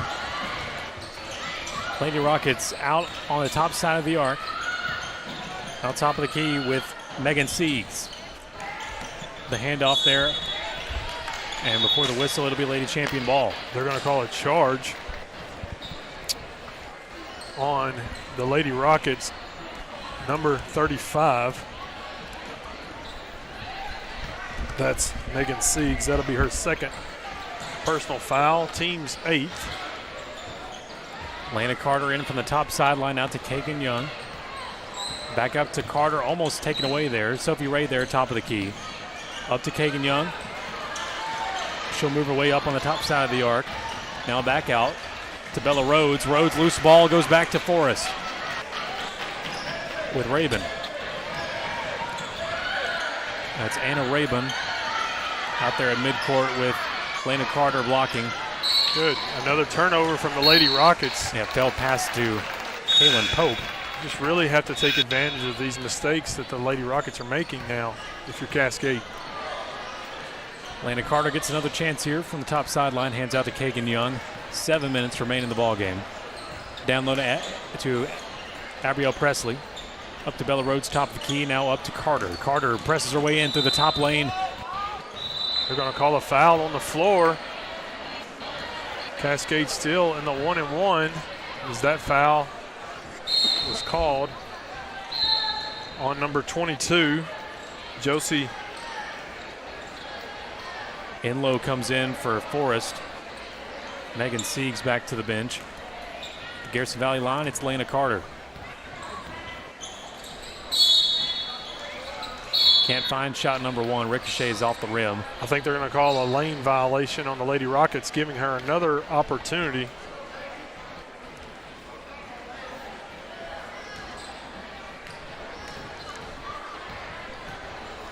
She misses on that attempt as well. This time the Lady Rockets will rebound. Now out at midcourt of the Lady Rockets, it's Enlow. Has the pass down low to Kaylin Pope. Oh, that's got to be a foul from the Lady Rockets there. Elbow was given. A timeout's being called. We'll take another timeout here at 6 minutes and 40 remaining in the ball game. It's 45-23, Forrest advantage. We'll be back in 30 seconds. Getting the job done right on a major construction project takes experienced professionals, the kind you will find when you call Curl Construction and Excavating LLC. Like your Cascade basketball squads, Curl hits the ground running while working to get the job done and beating the clock to meet your project deadline. Serving Middle Tennessee's construction and excavation needs for 25 years and still building. Make your project a slam dunk with Curl Construction and Excavating LLC. Call 931-389-6996. CurlConstruction.com. Dig deep and plow, Champion Nation. Still here in the timeout on the Zinger 100.9. 6 minutes and 40 remaining in the ball game. Your Lady Champions trail 23-45. Brandon Crossan alongside Mr. Brian Cruz and Mr. David McGee in the building now. Getting ready for the boys game coming up immediately after this. And we're glad you're tuning in with us here on the Zinger 100.9, streaming on WZNGradio.com and also on our free mobile app. Lady Rockets will hand it out from the top baseline and hold the phone. What's going on? I don't know. Quick discussion here from two of the refs here at midcourt. All right. They're going to redo this. I don't know why, but just a stoppage in play there. And so now we resume. Behind the arc and some aggression there from Cadence Miller trying to... Good defensive stance that time for the Lady Champions. Forcing the mistake there was Miller. Now you just got to take advantage of the opportunities that the Lady Rockets are giving you. Young out to Miller. And on the low elbow, easy come, easy go once again. Yeah, fortunately the possession All right, arrow that'll is stay. Back on the Cascade side. We'll be inbounding it underneath our own basket. It'll be Young, low baseline. Out to Carter. Now back to Kagan Young on the low side and ducked in the air and taken back from Miller. Slung back to Pope in the lane. Head back out to Enlow behind the arc on the top side, and then we get a 3-second violation. I didn't know they'd been down the floor that long, but we'll take it. Turnover, Lady Rockets. Miller to Kagan Young. Young crosses half court right through the middle. On that low elbow, hands it down low to Miller. To Susanna Cruz, top of the key, now out to Lana Carter up high. To Sophia Ray, top of the key, now to Miller. On the top 45, she'll check one. Gets it back to Sophia Ray. To Cruz for three. Good! Finally. First bank three for the freshman, Susanna Cruz. 45-26, Lady Rockets. Like to see them get hot here for you, Brandon. You got 6 more minutes to do so, 5 minutes and 40 remaining. Wow. And a couple of shots, 3 shots there under the bucket by Forrest. Third one was good. We've got to play her down. Mason Kirby. We need to make sure that she's okay. That is Kinsley Enlow. Is that Kinsley Enlow? Wow, you'd hate to see her.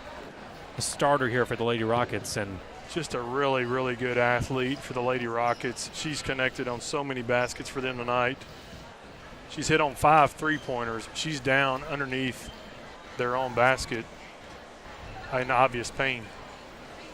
The coach and the trainer's out there with her. Folks, we'll take a 30-second injury timeout here. We'll be right back here on the Zinger 100.9.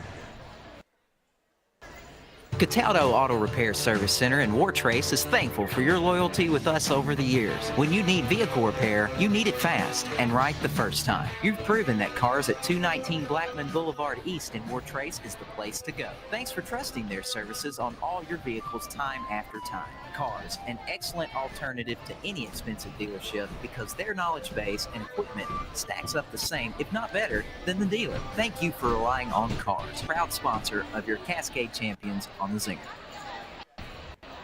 And back here on the Zinger 100.9, your radio home for Cascade Lady Champion and Champion Basketball. Still here under this injury timeout for the Lady Rocket, Forrest Lady Rocket player number 11, Kinsley Enlow, one of the starters here tonight. She was there for quite a while now, nursing the right leg as she's helped off the court. That's good to see. Yeah, but she's still in a lot of pain, Brandon, and we just hope that she's not got anything very serious going on. Definitely. Our best wishes here for Kinsley Enslow and the trainers there as they can work on that for a while. And 5 minutes and 32 remain in the ball game. 47-26. Lady Rockets in the lead here as they will kind of clear the floor there with a towel. The referees will.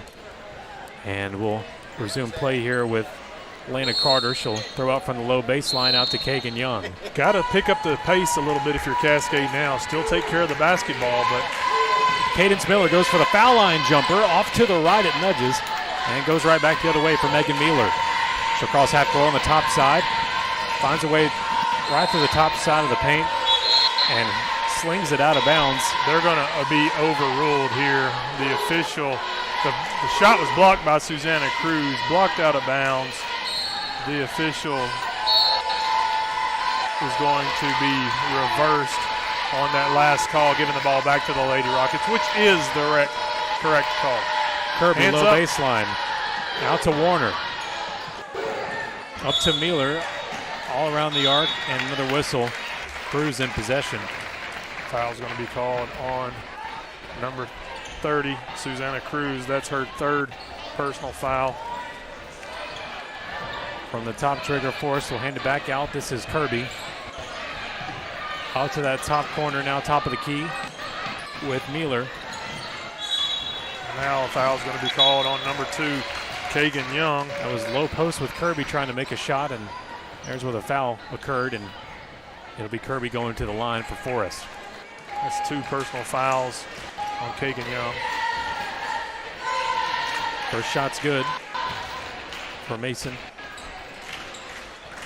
He's only got 4 points in the second half, now 5 after scoring 14. Hitting both makes it 49-26 Forrest with 5 minutes remaining in this one. And Kagan Young now in possession. She'll make her way down low in the low corner out to Susanna Cruz. Top of the key, looks up high to Miller. Miller will try for one of those three-point specials. Not able to work and goes right back to the Lady Rockets. Here comes Kirby with another layup to respond on the low side. No problem. 51-26 Forrest. Kagan Young now up to Lena Carter on the Lady Champion side of things. Top of the key out to Miller. The screen from Kagan Young, now handoff to Kagan. Down low to Lena Carter behind the arc. On the low side, gets her pass knocked out of the way by Megan Mueller. And this will go back to Forrest, taking it out from the low baseline. Mueller quickly gets it from one to the other, now to Kirby. Low side shot is off the mark, goes back to Lady Champions with 4 minutes and 15 remaining. Kagan Young bounce pass in to Sophia Ray. Some quick possession times here for both sides. Just got to hold on to that basketball. Be tough down low. Mueller from the low baseline. Out to Warner. Now back to Kirby on the left-hand side. Backing up with Warner. Now back to Mueller. Excuse me, to Kirby. And double teamed here from Sophie Ray and Kagan Young. Great and they defense. Got it. Good teamwork to double down there on Kirby. going back the other way. This game may be out of reach, but the hustle is still there for the Lady Champions. We're still seeing that fire from Eagleville, that's for sure. Up to Lena Carter. 3-point shots off the mark from that top 45 angle, but will stay in Lady Champion possession. Carter will throw it out from the low trigger. Oh, tried to find Cruz there. Now it's a land rush. Timeout. Sophie Ray. One beside us said that was kind of like football. Yes, and I agree. Like we should be. Look like a kick return. Look, all that foul was on number 5, Mason Kirby. That's her 3rd personal foul. Sophie Ray will be going to the line now to shoot 2. She misses on that first attempt. Just a lot of free throw misses tonight for the Lady Champions. She misses on that second one as well. A lot of second shots at the free throw line have been made tonight. That one not so lucky. 51-26. Another turnover for the Lady Rockets. They've given us a lot of opportunities. We just have not been able to capitalize. There comes Kagan Young blasting through the top of the key. Now out to Miller, out to Carter. Carter holds on possession. On the low side, slings it up high to Miller. Miller to Carter. Looking for room, finds Miller up top. Miller drives it in on the low side lane. Puts it up off the backboard, no good.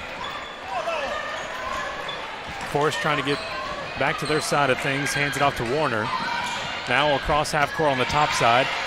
Down low to Josie Brown. They're going to call a foul on number 2, Kagan Young. That'll be her 3rd. Team 7th. Now the Lady Rockets will be going to the line to shoot 1 and 1. That'll be Kaylin Pope at the line for the Lady Rockets. Everyone coming in. Full reset for Forrest with the minutes winding down.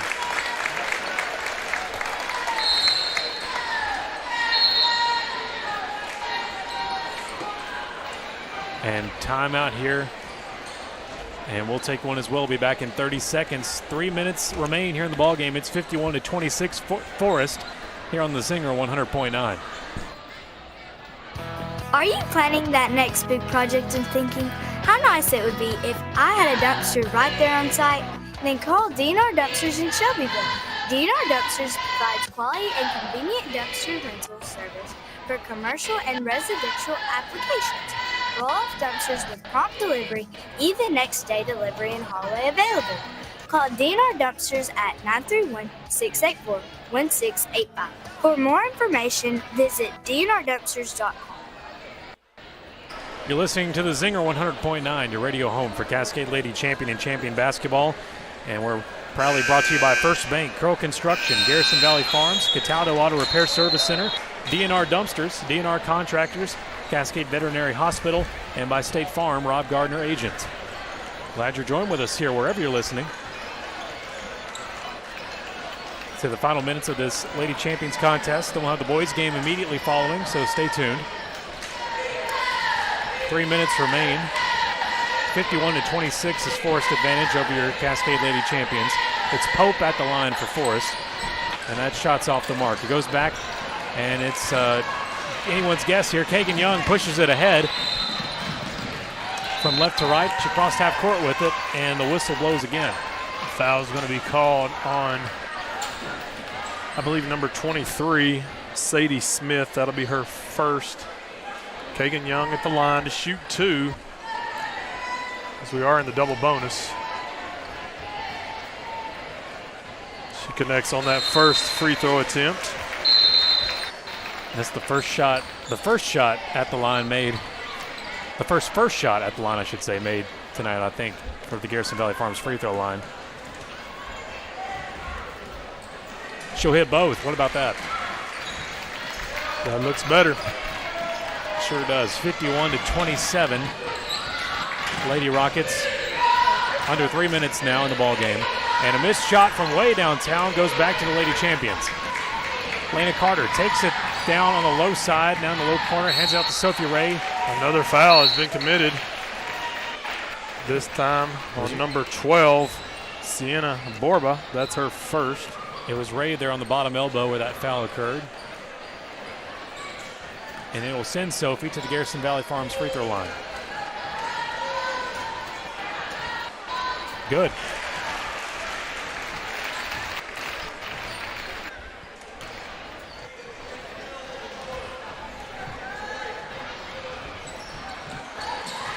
One for two there, misses the second. Rhodes almost got a good rebound there, but boxed out under the bucket by number 23, Sadie Smith.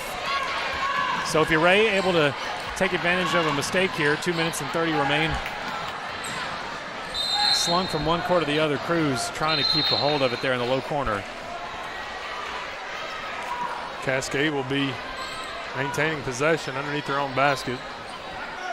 Selena Carter will take it out from the low baseline to Sophie Ray. Sails up and over the rim. Tried to get another rebound. Foul's going to be called on the Lady Rockets, number 20, Addie Howes. That's her first. Sophie Ray at the line again to shoot two.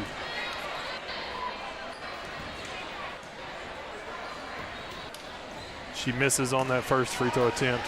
Brandon, the tale of this game is just going to be the missed opportunities, the missed layups, the missed three-pointers, and the many missed free throws in this game. She'll miss the first, hit the second for Sophie Ray. 51-30, Forrest, with 2 minutes and 15 remaining. And Brian, I completely agree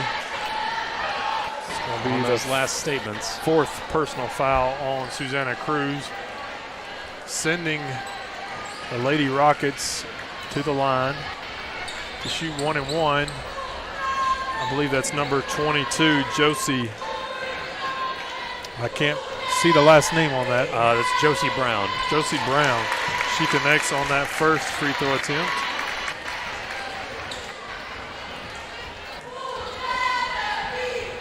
Second shot on the way, and Brown will miss the second. I suppose, Brian, the only remedy to this missed opportunities would be more reps under pressure, but yeah, and not sure. You know, we talked about in the pregame that teams have been holding the Lady Champions to 33 to 35 points per game. It's just hard to win a high school basketball game scoring that few points. Double teamed here. Cascade well on Sadie Smith. That top corner in midcourt. Great job, great defense from Kagan Young. Still fighting with only 1 minute and 55 left in this game.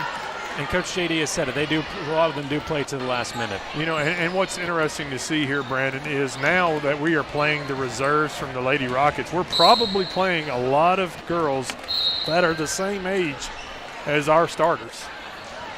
Starting a lot of freshmen and sophomores. That's really the big difference in the experience level we've been seeing this season.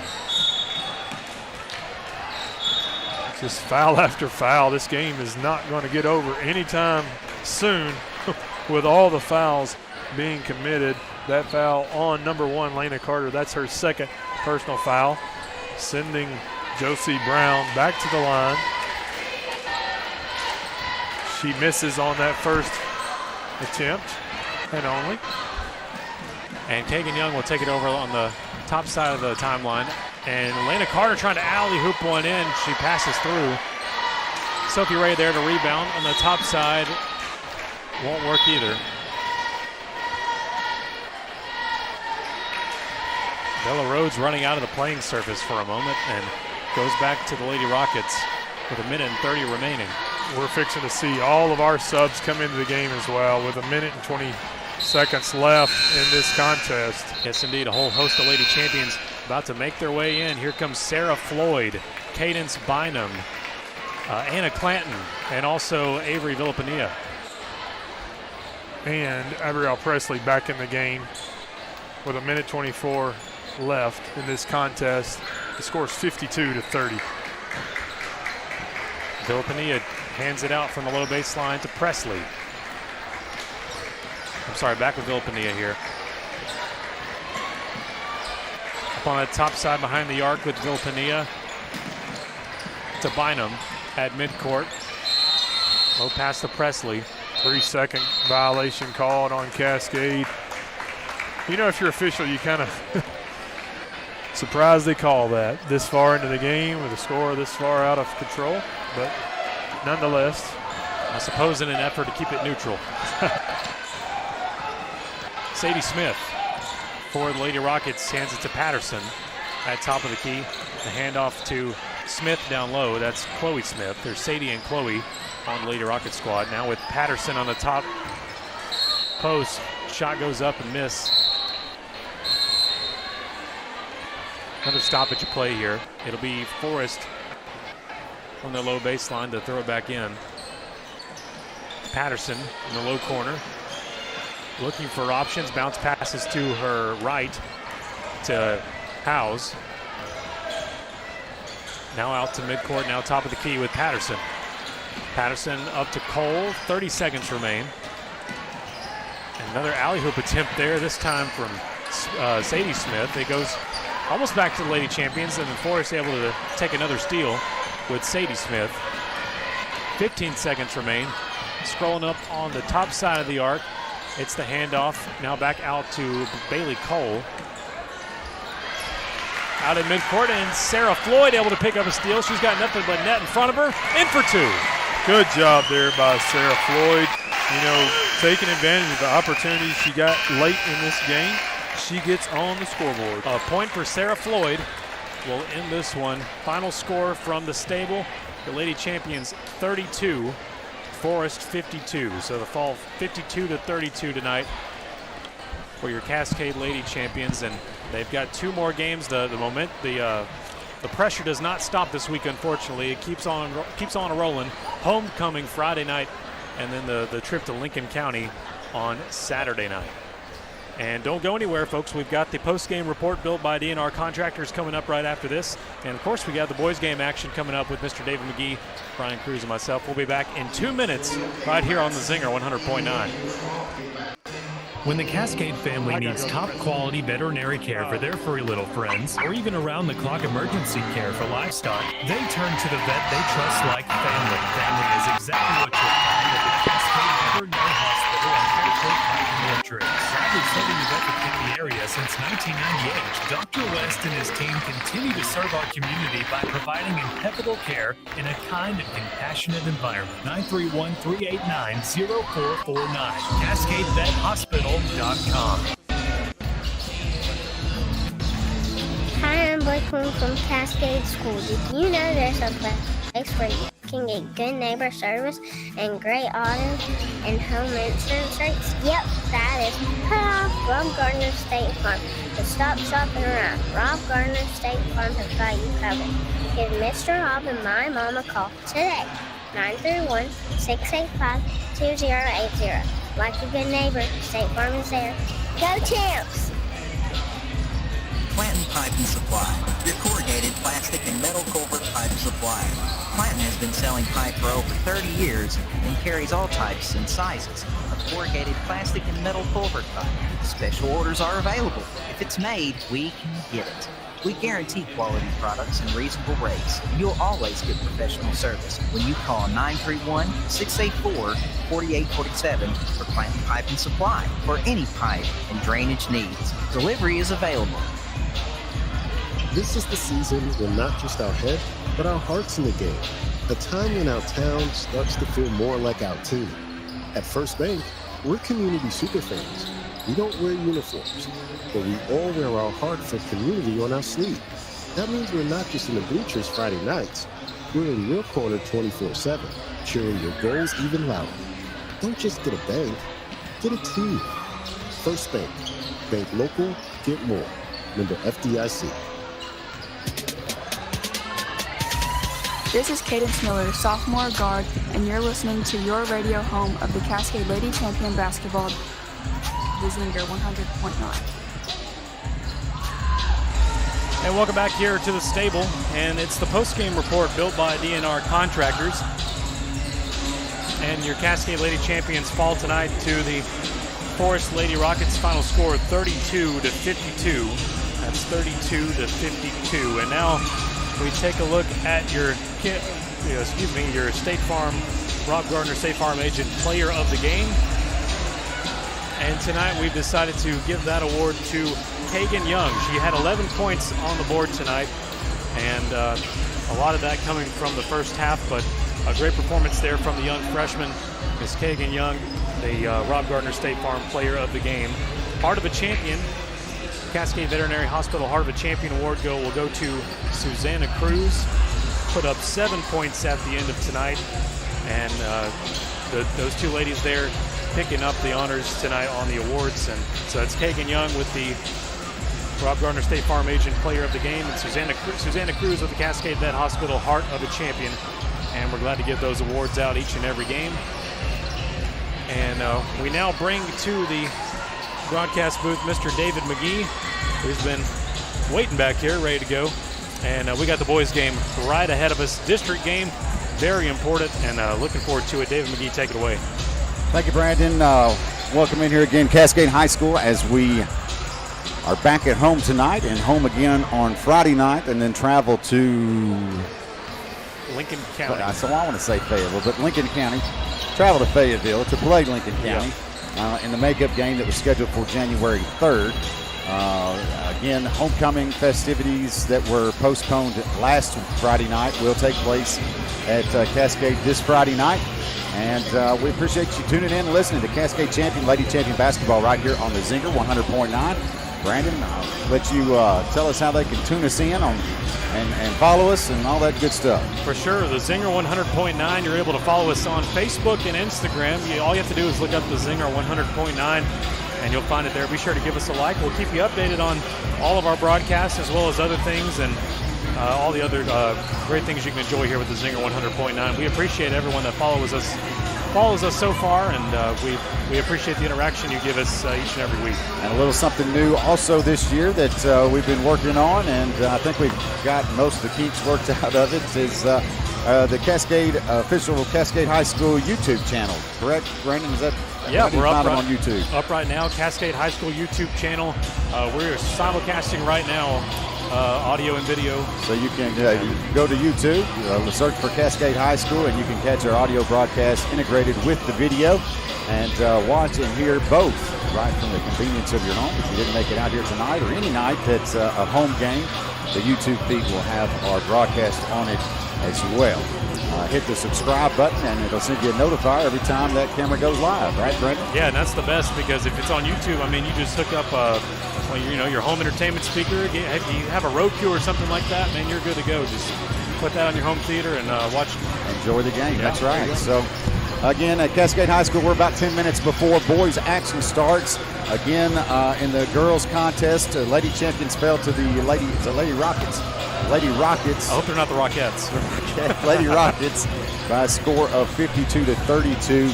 I tell you what we'll do. We'll take a quick 2-minute timeout. You're listening to Cascade Champion Basketball right here on the Zinger 100.9. We're back to Cascade High School right after this. There's peace of mind when you discover quality local beef for your family that's backed by tradition at Garrison Valley Farms. Taste the difference of locally processed beef, free of antibiotics, steroids, and hormones. We always have quarters of beef available, halves and wholes available by request. 931-389-1005. Monday through Friday, 8 to 4, and Saturdays from 9 to 12. Fill your freezer with quality local beef backed by Bedford County tradition at Garrison Valley Farms. Proud support of Cascade Champion Basketball. Zinc.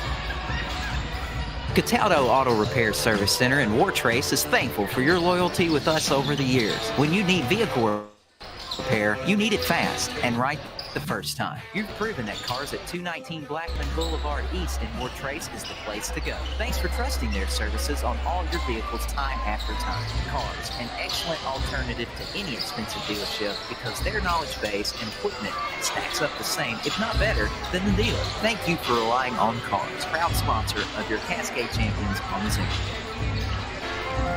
DNR Contractors is your local home improvement expert. Locally owned and operated with over 30 years experience in the remodel industry. From roofing to remodels or home additions, DNR Contractors is here to help with your next home improvement project. Get your home holiday ready by calling my daddy today at 931-684-1685 or visit our website at dnrcontractors.com. Go Champs!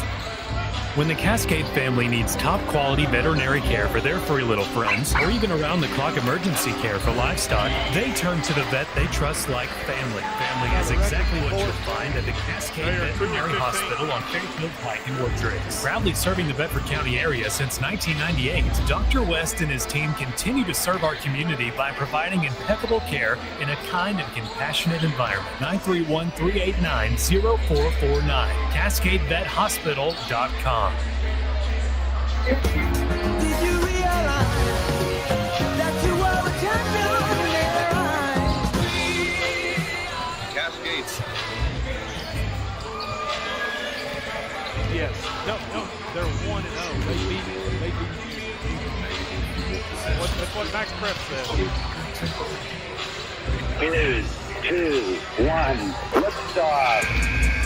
Time to unleash the champions. You're tuned into the radio home of Cascade Champions Basketball, WZNG Shelbyville, The Zinger 100.9 and AM 1400. The student section is loud, the teams are warmed up, and we're almost set for the opening tip-off. Let's send it courtside live. Here's David McGee and Brian Cruz. All right, welcome back in here at Cascade High School on this Basketball Tuesday night.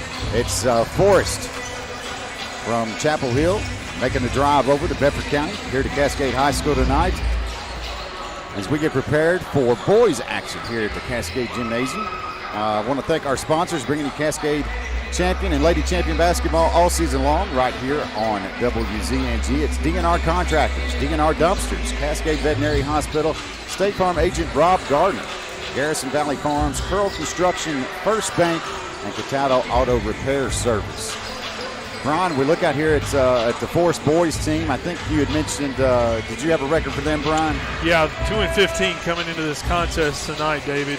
But, I want you to remember last year, a similar Forrest team, they didn't start off real hot, but by the time they got to district tournament, they were a really, really good team and caused some problems for some other district opponents late in the season. So 2-15 could be misleading. Well could be. But naturally, not to jinx it or nothing, but I was expecting our Cascade champions to really come out and force pressure real fast and jump the lead real early in this ball game, and hopefully with that lead be able to go a little bit into deep on the bench there, Brian. Yeah, David, and you've kind of stolen my thunder because the Cataldo keys to the game were, there it goes. 1, never underestimate a district opponent. Yeah, that's right. 2, start fast. And 3, in a 3-game week that we are up against this week, is to let's get some fresh legs in the game early. And we have the ability to do that tonight if we do start fast, take care of the business that we have to take care of early in the game. We heard from Coach Lawson last night at the coaches show talking about how important those first 3 minutes in a lot of the contests are. And I'm looking to see us really come out tonight with our foot on the gas, take advantage of some opportunities, recognize that this is somewhat of an inferior opponent tonight, and let's get some of these young guys in this game as soon as possible. I agree, Brian, and hopefully that's going to be the case here at Cascade tonight. Again, Cascade champion hosting the Rockets of Chapel Hill. We're about 3 minutes away. We've already had the Cataldo keys to the game. Brandon? I want to take a moment to look at some of the things going around the district tonight. Yeah, go ahead. Cornersville is at Community this evening, and of course we're here playing Forrest, and then Van Buren is the one that is playing at Grundy County at the moment. So Grundy County, Community, and ourselves, and at Forrest, all in play tonight, but one of us with each other. So, lots of action in the district, lots of action directly around this area for sure. And a lot of games that matter on the line taking place this week. It's a 3-game week for Cascade. Grundy County was moved due to weather last Friday. I don't believe they've named a date yet. Is that correct? Still no makeup date or time for that game. It will most likely, definitely be made up. Yeah, but, district game will have to be made up. That will be another 3-game week, most likely, at some point coming up in the very near future. Coach Lawson will keep us up to date as when that game gets rescheduled. But 3-game week's hard on any team, boys, girls, whatever the case. And like I mentioned the other night on the coaches show, Brian, I talked with Tucker and I told him, I said, those 3-game weeks, that's when they can catch you slipping. That's when you run a little hard and you run out of gas, and it's most important to stay focused and don't, like you said, don't underestimate an opponent by no means, because a 3-game week can certainly get you. It's going to be a perfect balance because you don't want to overcharge yourself tonight, but also you don't want to underestimate it. You don't want to underestimate this bad record team. I mean, it's So perfect balance. You want to make your way through the rest of the week too. So looking forward to Cascade jumping out to the lead real early and continuing to exacerbate that lead throughout the game. You like that big word, don't you? I do. I like that, David. And, I like this pink out here tonight. It just reminds us that, sometimes things are bigger than basketball. We're celebrating the pink out night. The coaches beat cancer. We talked about that in our pregame earlier with Charlie Pope. And I was reminded, I missed the postgame for the girls. I had to step out for a moment. And I got an opportunity to speak to Miss Honey. Everybody knows Miss Honey, and she wanted me to remind our listeners that she'll be doing the concession this Friday night, and all the proceeds from that concession will be going to benefit the Becky Spencer Memorial Scholarship. And Brian, another big thing out prepared. here. She does come prepared. She'll be bringing some, I'm confident, some very good homemade desserts. Cakes, and she has all kinds of stuff. So cookies, brownies, the works. When you see people like that and you talk to Charlie Pope, you just recognize there's so much more than basketball that goes on in a small town like Cascade and out here in the community that we live in. It's a real community impact. I'm glad they're able to do that, not just here, but around Bedford County. So we got just a few seconds away before we get started here. Again, thanks to our sponsors, First Bank, Curl Construction, Garrison Valley Farm, DNR Dumpsters, DNR Contractors, Cascade Veterinary Hospital, State Farm Agent Rob Gardner, and Catato Auto Repair Service. Speaking of that DNR, David. Yeah, we're ready for that DNR. We are ready for it. We are and on a night like tonight, we may see that happen. I see a couple of these players on the Forrest team that I recognize from last year. That number 22, that's Davin Porter, very good basketball player for the Rockets, and we'll have our hands full trying to contain him tonight. So we're waiting on the starting lineup.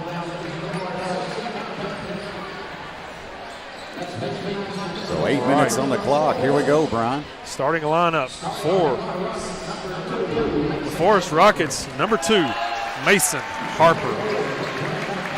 Number 4, Bray McCown. Number 5, Jimmy Bond.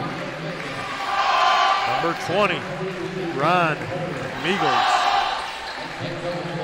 And number 22, Davin Porter. The dangerous Davin Porter. And the lights are out. The stable. It's time for Cascade basketball.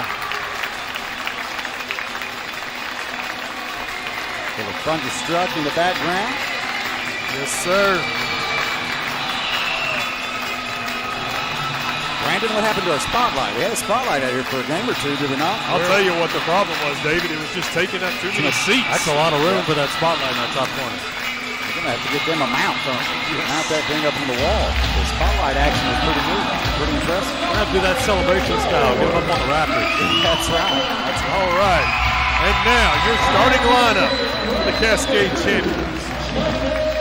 Number 2, senior Jake Gould. Number 12, senior Lucas Branton. Number 13, senior Thomas Gentry. Number 20, the junior Saban Burris. And number 24, the senior Jackson Davis. All right, Forrest Rockets dressed in blue jerseys, blue shorts, royal blue with a little bit of white trim and white numbers. Cascade in their home whites tonight, orange numbers, black trim, white jerseys, white shorts. Looks like we will line up. After Coach Lawson says his final words to his boys, Forrest takes the court, and Saban Burris will make his way.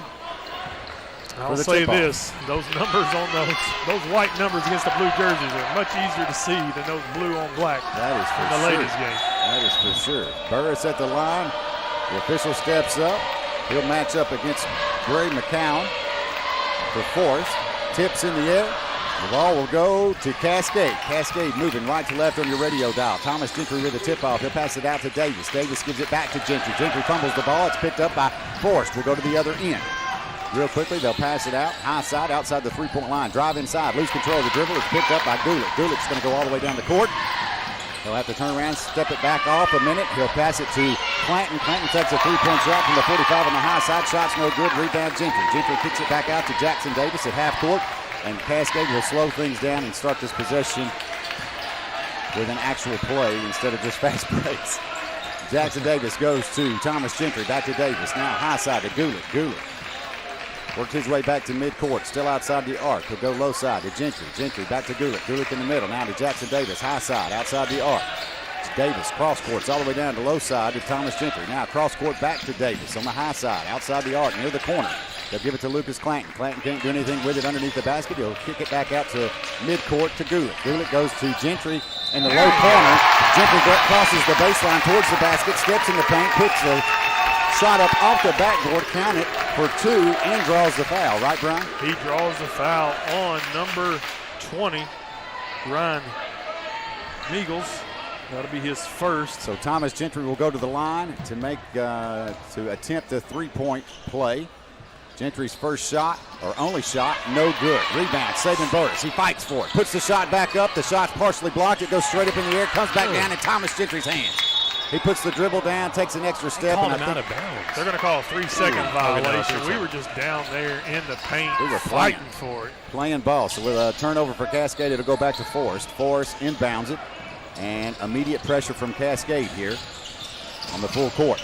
They'll cross the timeline, get double teamed by Cascade. Lose control of the basketball. It's picked up by Burris. Burris throws it back down to Gulick on the Cascade end. Gulick squares up on the three-point line and connects for three, make it 5-0. Cascade with the first 5 points of this ballgame. First bank three. First bank three-pointer by Jaden Gulick. Forrest will inbound it. They'll put it in the hands of Harper. Harper brings the ball up the court. He can't make it to half court before he has to ditch it off. They'll ditch it off to Porter. Porter brings it across the timeline. They'll pass it to the low corner.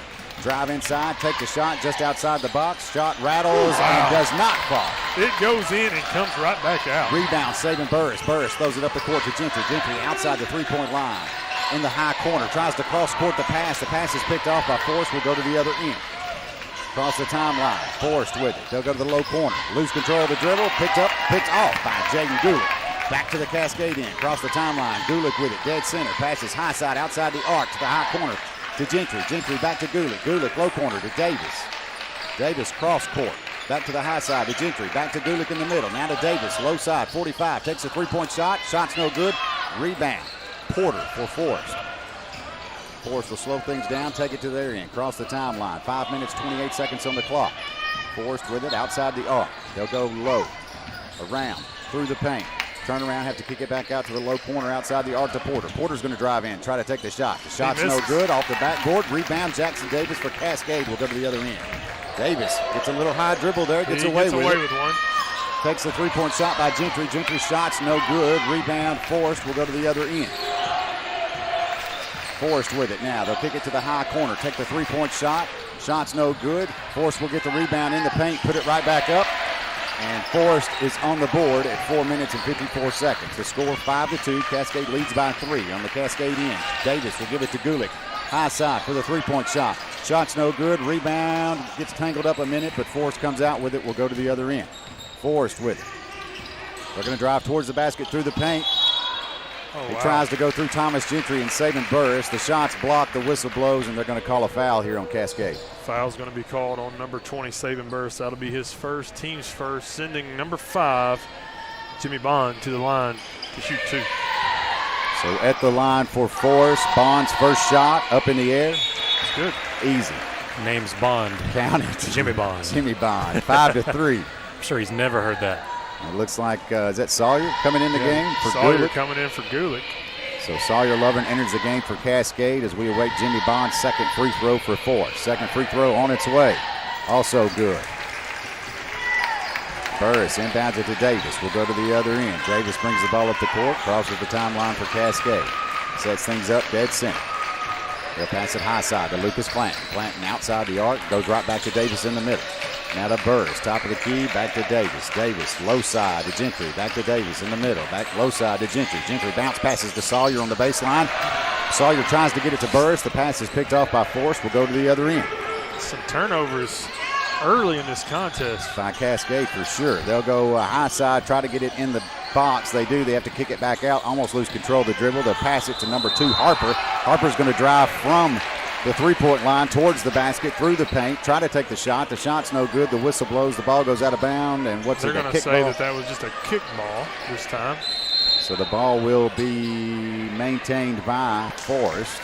Actually, right? Have they called a foul on Saban Burris? Because there you got on the They got it on the board scoreboard, that he's don't got they? 2 fouls. Forrest inbounds it to the high side, inside the arc, takes the jump shot from the high side, count it for 2, and now Forrest is in the lead by 1. The score is 6-5 on the Cascade end. Davis will get it to Clanton, Clanton to Davis, Davis back to Clanton, Clanton bounce passes to Sawyer Lovren on the baseline. Sawyer can't control the pass. It goes out of bounds. David, was that last basket by Brady McCown? That's Was right. That number 4? Okay. Yes. It goes out of bounds, and it will be Cascade basketball. Davis will inbound to Clanton. Clanton takes a three-point shot. Shot off the front of the rim, no good, and goes on the rebound. They all go for it. The ball goes out of bounds, and they're going to give it to Forrest. Zach Crosland already in the game for Cascade. Forrest inbounds it to Porter. Porter gives it right back to McCowan. McCowan brings the ball up the court. They'll pass it low side. They'll step inside the arc from the low corner, take the jump shot from about 12 feet out, and connect for 2. 8-5, exact opposite of what I was expecting here tonight, Brian. You know, some turnovers, some missed shots, and then what we'd hope wouldn't happen is underestimate an inferior opponent. On the Cascade end, Davis will give it to Clanton. Clanton sends it back out to Davis. Davis takes a three-point shot. It rattles in and comes back out. No good. Rebound Forrest. To the Forrest end we go. Outside the arc. They'll work their way. Nope. They'll send it out to the low corner. Take the three-point shot. Now number 4 is connected on that three-pointer, and he is fouled. It looked like he was on the line. Did they call it a 3? They're going to say that 3 was good. So a three-point shot by McCown draws the foul, making this a 4-point opportunity. Yeah, 4-point opportunity. That foul was on Zach Crosland. So shots in the air and Sure count enough. it. He gets 4 out of it. Might be a good time for a timeout 12 here, to Coach 5. Lawson. I don't know. Not exactly what we were expecting. Cascade with the basketball now on the Cascade end. They'll give it high side to Clanton. Clanton now back to Davis in the middle. Outside the arc. Now towards the low side to Thomas Gentry. Now back to the middle. Jackson Davis to Clanton. High side at the 45. Takes a three-point shot. Shot's no good. Rebound Forrest. Forrest with it. They'll dribble down real quickly. Turn around and they'll reset. Reset at midcourt. They'll pass it high side to the high corner. They'll work their way back to the middle. Step inside the arc just at the three-point. Banked it in. At the Number free throw 22. line, and he'll bank it right off the backboard. Count it for 2. It was Porter with that two-point shot. Make it 14-5 on the Cascade end. Davis will send it low side to Gentry. Gentry back to Davis in the middle, outside the arc. Now back to Gentry low side. He'll try to get it to Crosland inside. He does. Crosland to the baseline to Clanton. Clanton goes underneath the basket, puts the shot up from the reverse side. Shot's no good. Rebound Cascade. They'll give it to Gentry. Gentry drives in through the paint, takes a jump shot from about 4 feet in front of the basket and connects for 2. 14-7 now your score. Forrest leading by 7. 1 minute 42 seconds left in the first period. Forrest with the basketball on their end. They'll take it to the low corner. They'll drive across the baseline. Can't do anything with it. They'll pass it to the high corner. He steps out of bounds. As they pass it to the high corner, Forrest steps out of bounds, and it will be a turnover, giving the possession back to Cascade. Looks like Sawyer Lovren comes out, and Isaac McElroy enters the game for the champions. Jaden Gulick also back in the game, giving Thomas Gentry a breather. Crosland will inbound it for the champions. He'll give it to Davis. We'll go to the other end on the Cascade end. Davis goes to Clanton. Clanton cross court to Gulick. Gulick on the high side. Bounce passes to the baseline to McElroy. McElroy back to Gulick to Davis. Now around to Clanton. Clanton on the low side. Drives across the baseline through the paint. Puts it up off the backboard. Counted for two. On the Forrest end, they'll respond real quickly. Drive in. Take the shot from about 8 feet out. Shot's no good. Rebound. Forrest gets the rebound. They'll take another shot. Throw it up there. Off balance shot. Basket ball's good, 16-9. Forrest in the lead on the Cascade end. Davis is with it. He'll send it to Gulick on the low side. Gulick bounce pass to Crosland at the baseline. Crosland sends it all the way back out midcourt to Davis. Davis to Clanton. Clanton back to Davis. Davis steps inside. He takes a step before he walks. What do they call? They're going to call a foul. Ooh, we're going to get on lucky. On the floor, I believe so. Got a little lucky there. Foul's going to be called on number 2, Mason Harper. That's his first. So Cascade will maintain possession underneath their own basket. Davis will inbound it for the champions. Davis gives it to Little now in the game for Cascade. Little in the paint. Drives from one side of the basket to the other. Steps from one side to the other. Connects off the backboard for two. 16-11 on the Forrest end. They'll pass it around the arc. They'll go to the low corner. Less 35 seconds on the clock. They'll try to pass it inside. Now they'll try to pass it back out. They'll go to the high corner for the three-point shot. Connects. 22, Devin Porter with a big three-pointer. 19-11 now. 22 seconds on the Cascade end. To Clanton. Clanton to Little. Little back out to Gulick. Now to Clanton. Now low side to Davis. Davis is going to drive in from the three-point. From the three-point line, he drives in, bounces it off the backboard. Bank shot. Counted for two on the Forrest end. They'll drive from the three-point line straight towards the basket, through the paint, take the shot. Shot's no good. Rebound Gulick. Gulick throws it up all the way from the other end. As that first quarter comes to an end, the score 19-13.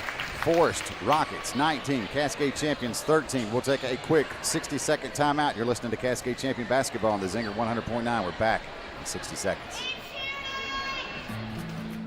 Hi, I'm Blake Bloom from Cascade School. Did you know there's a place where you can get good neighbor service and great auto and home insurance rates? Yep, that is Rob Gardner State Farm. So stop shopping around. Rob Gardner State Farm has got you covered. Give Mr. Rob and my mom a call today. 931-685-2080. Like a good neighbor, State Farm is there. Go Champs! Clanton Pipe and Supply, your corrugated plastic and metal culvert pipe supplier. Clanton has been selling pipe for over 30 years and carries all types and sizes of corrugated plastic and metal culvert pipe. Special orders are available. If it's made, we can get it. We guarantee quality products and reasonable rates, and you'll always get professional service when you call 931-684-4847 for Clanton Pipe and Supply for any pipe and drainage needs. Delivery is available. You're listening to the Zinger 100.9 and AM 1400 WZNG Shelbyville, your radio home for Cascade Champions Basketball. All right, second quarter has begun. 7 minutes, 48 seconds. Forrest with the basketball. They'll drive in, take the shot. Shot's no good. Rebound, McElroy. McElroy gives it to Gulick. Gulick's going to drive in through the paint. As he does, he loses control of the dribble, but the whistle blows. Foul's going to be called on number 3, Ben Balazan. That's his first. And it's going to give Cascade the basketball underneath their own basket. They'll inbound it to McElroy. McElroy brings back, steps it back to midcourt, gives it to Gulick. Gulick now high side to Davis. Davis back to Gulick in the middle. Now low side to Clanton, outside the arc. Now back to Gulick. Gulick steps back, resets. He'll hand it off to Jackson Davis. Davis will work his way from the high side to low side. Now he'll pass it to Clanton. Low side, now back to Davis, top of the key. Now back to Clanton, low side. He'll drive from the three-point line to the basket, take the shot. Shot's no good. He gets his own rebound. And as he comes down, he goes to the ground. The whistle blows, and he just knocked that ball out of bounds. The ball goes out of going bounds. Back to the Rockets. Rockets inbounded on the Cascade end. They'll put it in the hands of McGillis. McGillis drives across the timeline. He'll pass it high side to Villazon. Villazon tries to go from the high side to the low side. He'll get tripped up by Jaden Little. The whistle blows, and they'll call the foul here. That'll be his first. team's fourth. Foul against Jaden Little gives the ball back to Forrest on their end of the court at midcourt. They'll inbound it, drive straight towards the basket, put a shot up off the backboard. Shot's no good. Rebound Clanton. Clanton's going to go coast to coast. He'll go 1-on-2 underneath the basket. The shot's no good, but Jaden Little's there to pick up the rebound and put it right back in. Jaden Little was our guest last night at the coaches show. He's getting some really good minutes. 19-15 your score. Cascade trails by 4. Forrest with the basketball on the Forrest end. They'll get double teamed at midcourt. They will find a way to work it around towards the low side. Outside the arc. From the low corner, they'll drive inside, try to take the shot. The shot's blocked, knocked back into the hands of Forrest. They'll kick it back out and reset it midcourt. Pass it around the arc, low side. Now to the low corner. They'll take the three-point shot from the low corner, and Porter they're going to have to just put a man on Porter the rest of the game, Brian. He's playing a little arrogant right now, so we got to quiet him down a little bit. On the Cascade end, they'll pass it to Clanton in the high side. Clanton takes a stab at a three-point shot. Shot's no good. Rebound, McElroy. McElroy can't get it back up before the whistle blows. He's fouled by number 5, Jimmy Bond.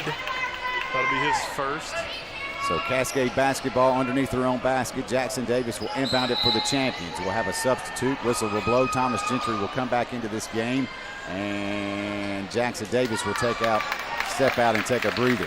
So Gentry now will throw it in for the champions. 6 minutes, 5 seconds on the clock. Second quarter. The score 22-15. Champions trail by 7. Gentry inbounds it to Clanton. Clanton right in front of the basket. Takes the shot. The shot's blocked. Knocks into the hands of Forrest. Forrest goes to the floor. Jaden Little goes to the floor to try to get it as well. Timeout. Man, you just like to see bodies are just banging all together underneath the basket. No foul call. So timeout on the floor. We'll keep it right here. Again, want to thank our sponsors, Curl Construction, First Bank, Garrison Valley Farms, DNR Dumpsters, DNR Contractors, Cascade Veterinary Hospital, State Farm agent Rob Gardner, and Cataldo Auto Repair Service. 5 minutes, 57 seconds in the second quarter, Brian. Not at all what we were expecting to see from our champions this first half. We haven't led since the game first began. It was 5-0. We've trailed ever since. Brandon, you said 2-15 for this team? Yes. Yeah, and you can't underestimate it, and I think that might be playing a factor here tonight. Should be an interesting conversation at halftime in the champion locker room. 22-15. Not sure I've even seen the champions down like this season yet, Brian, other than the holiday tournament. Holiday tournaments, yeah. That'll be about the only time that this team has trailed. Sometimes that's good for you, though. So Rockets will inbound it, bring the ball up the court and cross the timeline. They'll drive towards the basket, cross the free throw line, inside the paint, have to kick it back out. Low side outside the arc, now to the low corner. Now they'll work their way back around the arc towards the middle. They'll drive inside, kick it to the high corner. To Porter. Porter, who's been dangerous outside the three-point line. He can't do anything with it. They'll hand it off to Bond. Bond takes a two-point jump shot just in front of the free throw line. Count it for 2, 24-15. Back on the Cascade end. They'll pass it around the arc. Clanton with it now. He'll try to get it to McElroy. McElroy finds Little inside the paint underneath the basket, and Little with 4 points That's already. 6 points for 6 Jaden points. Little, yes. Goodness gracious. Good minutes, like you said, by Jaden Little, making it happen. On the Forrest end, Porter with the basketball. Top of the key. He's going to drive towards the basket through the paint, put it off the backboard, and make it happen. It's 26-17. Champions inbound to Gulick. Gulick brings the ball up the court for the champions. Sends it high side corner to Clanton. Clanton drives from the high corner across the baseline and finger rolls it in. Makes it look easy, David. Makes it look easy. 26-19. Forrest now with the basketball. Working their way back to their end of the court. Crossing the timeline. Number 5, Jimmy Bond with it. Picks up his dribble. He'll have to cross court. They'll try to, they left the man wide open. Yeah, but that needed that. They left a man wide open underneath the basket. They tried to pass it to him. That was by design, David. We put a trap up there on the top of the outside the three-point line and then made them throw that quick pass.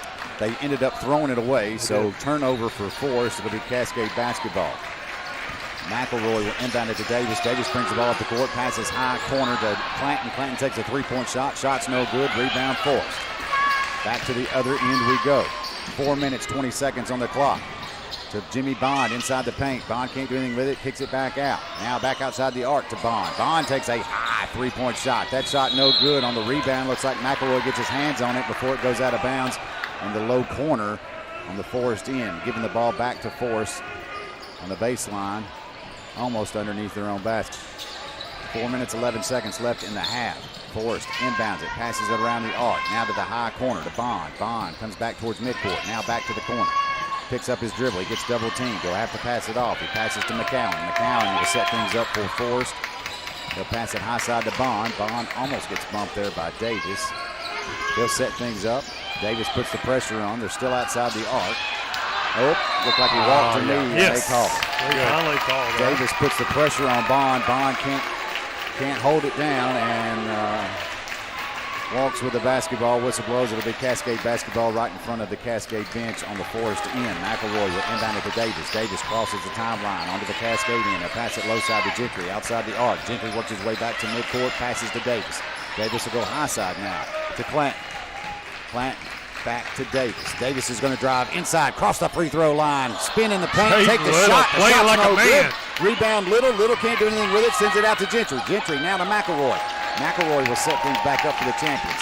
He'll pass it back to Davis. Davis from outside the three-point line comes in inside the paint, takes a shot. The shot's blocked. Picked up by Forrest. We go to the other end. Bond with it. Bond to Rumley. Rumley will find number 44, Bennett, underneath the basket all by himself. He'll put it off the backboard, count it for 2. The score 28-19. Champions trail by 9. This Rocky team is so subtle, but they can make every shot work, it seems. On the Cascade end, Davis goes to Clanton. Clanton back to Davis. Now to McElroy. McElroy turns, spins, tries to get it to Little underneath the basket. Well, the pass is picked off by Forrest.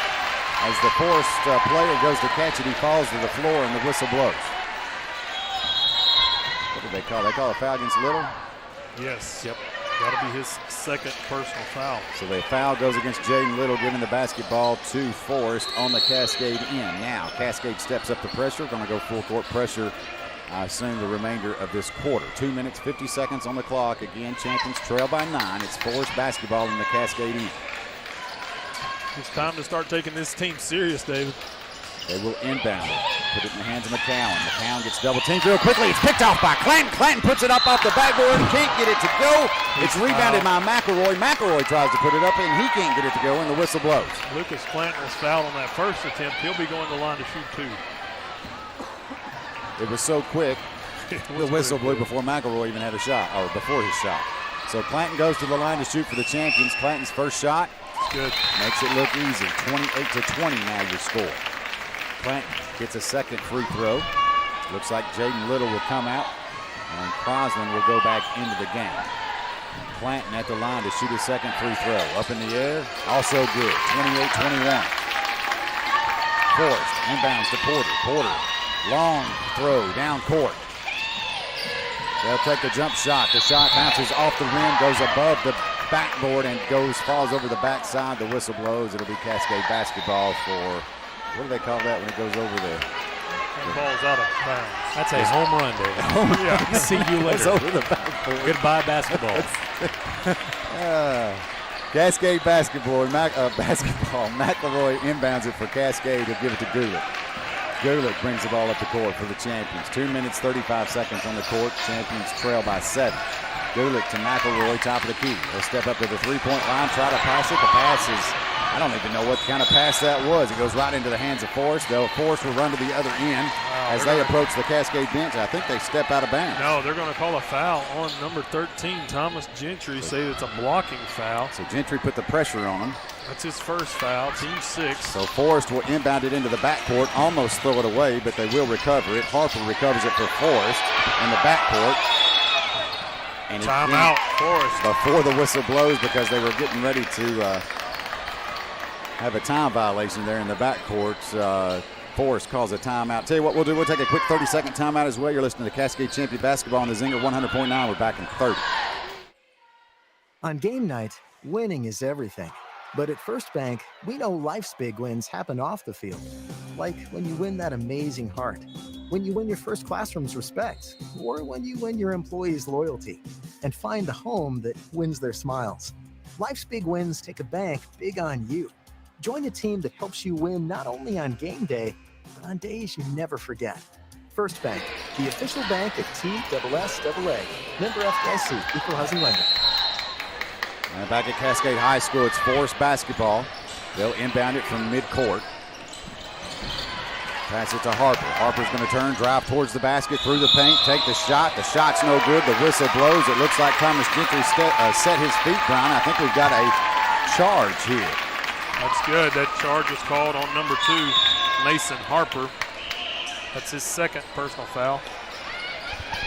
Second personal foul. It will be Cascade basketball. Looks like Zach Crosland will inbound it for the Champions. We'll give it to Davis. Davis brings the ball up the court. Crosses the halfway mark. Passes high side to Gentry. Gentry back to Davis. Davis back to Gentry. High side. Gentry tries to get it to Clanton. Clanton at the box. Finds Crosland underneath the basket. Crosland can't do anything with it. Sends it out to Gulick. Gulick from the low corner. Throws the three-point shot up and connects for three. Big basket from Jaden Gulick. 28-24 your score. Need a real good defensive stance here now. On the Forrest end, they'll give it back to Porter. Yes, we got it. Porter underneath the basket takes a shot. Shot's no good. Rebound. Jaden Gulick. Watch him. Gulick. They pass the ball. High side 45 to Gulick. Gulick takes another three-point shot and connects. Back-to-back three-pointers by Jaden Gulick. Hey, this score is 28-27. It's a new ball game, David. Double first bank threes. Champions turning the pressure back up with back-to-back first bank That's a charge if you know. It looks like Porter for Forrest steps inside the arc as he does. He approaches the free throw line. When he does, he knocks him to the ground, and they call a charge. He's been doing it all night long, getting away with it. And now the whistles are blown. That's going to get the Cascade fans on their feet. Everybody getting fired up. It'll be Cascade basketball on the Forrest end. Crosland inbound it to Davis. Davis give it to Gulick. Gulick in the hot spot. Look at that! Knows it again.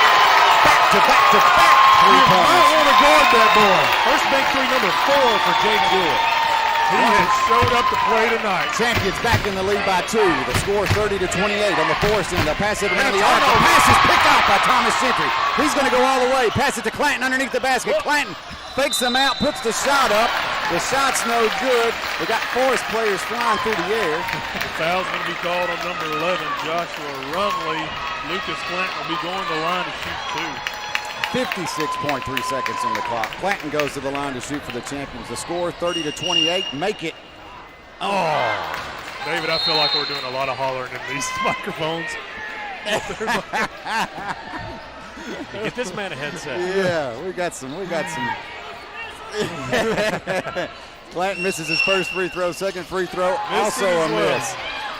Rebound. Forrest on the Forrest end. They give it to number 5, Bond. Bond brings the ball up the court, crosses the timeline for Forrest. They'll set things up in midcourt. He'll pass it low side around the arc. To Villazon. Villazon back to Bond, to Harper. No, Bond. Bond's going to drive in. As he does, he draws the foul. Ticky-tack foul. Brian with his ticky-tack foul. I hadn't heard that a lot this year, Brian. You wore that out last year. Yeah, that's a ticky-tack. Ticky-tack foul goes against number 2. Yeah, that's Jaden Gulick. We'll give him that foul. That's man, all right. Come in here and shoot 4 threes. Jimmy Bond goes to the line to shoot for Forrest. His first shot on its way, no good. Rebound, Crosland. As Crosland goes to put down the dribble, he gets knocked from the backside by Forrest, number 20. That's okay because we're going to be sending Zach Crosland down here to shoot 2. That'll put us in the bonus, right? That's right.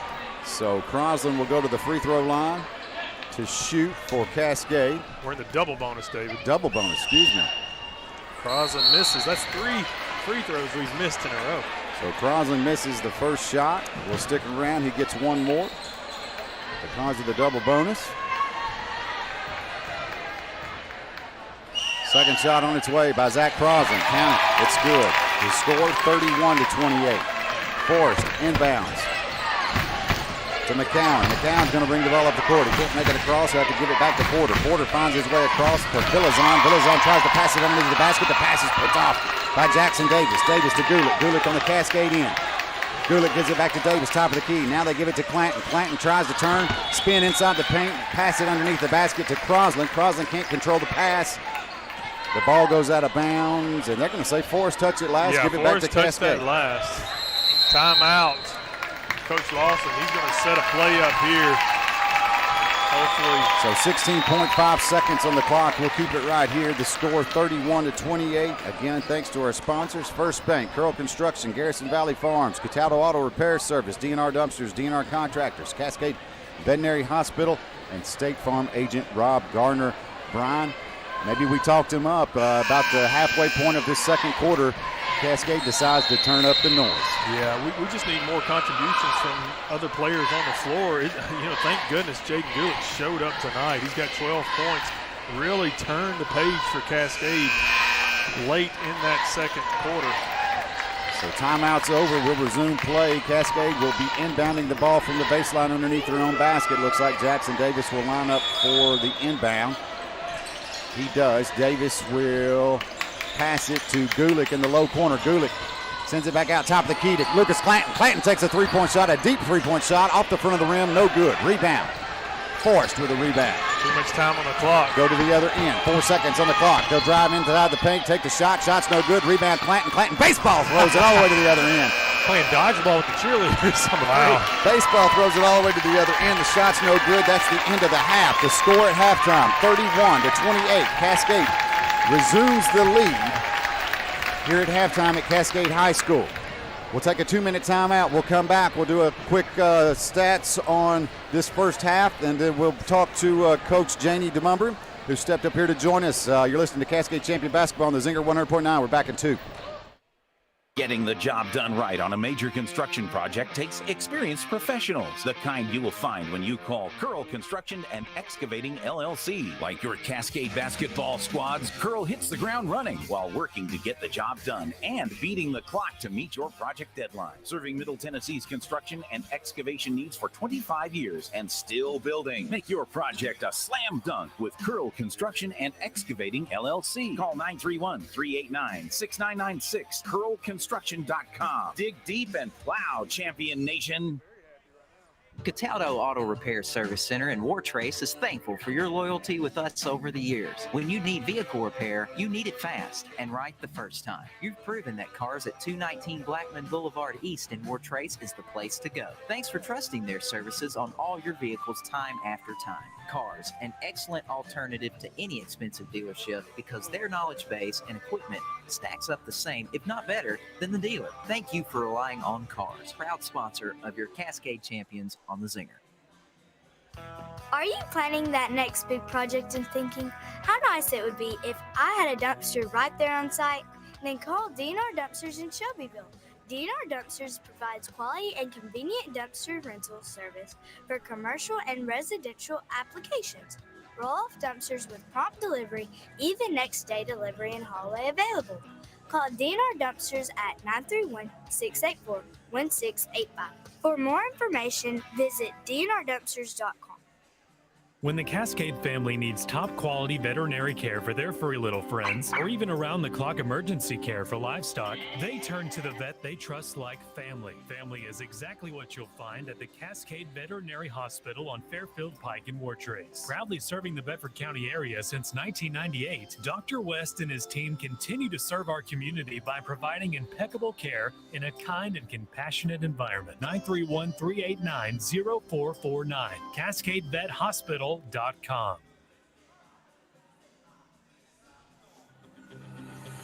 This is Logan Pooley, and you're listening to the home for Cascade Champion Basketball, 100.9 and AM 1400 WZNG. All right, welcome back to Cascade High School. We're at the halftime of the boys' game. The score, Cascade 31, Forrest 28. Brian, this is not what we were expecting, and glad Cascade has turned it on at the end of this second quarter and turned up the heat and have responded with, like I said, the plays of this half. Obviously, Jaden Gulick, 4 3-pointers. Yeah, David, we talked about the keys to the game. You can never underestimate a district opponent.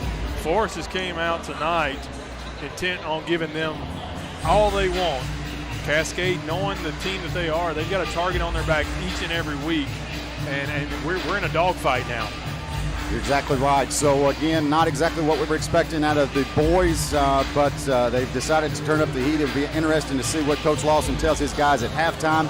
again, like you said, maybe some underestimation taking place here. I think even the crowd maybe expected that. And not a full house here as it typically is for Cascade basketball. But moving on, we've got Coach Jenny DeMumbrium here, stepped up with us.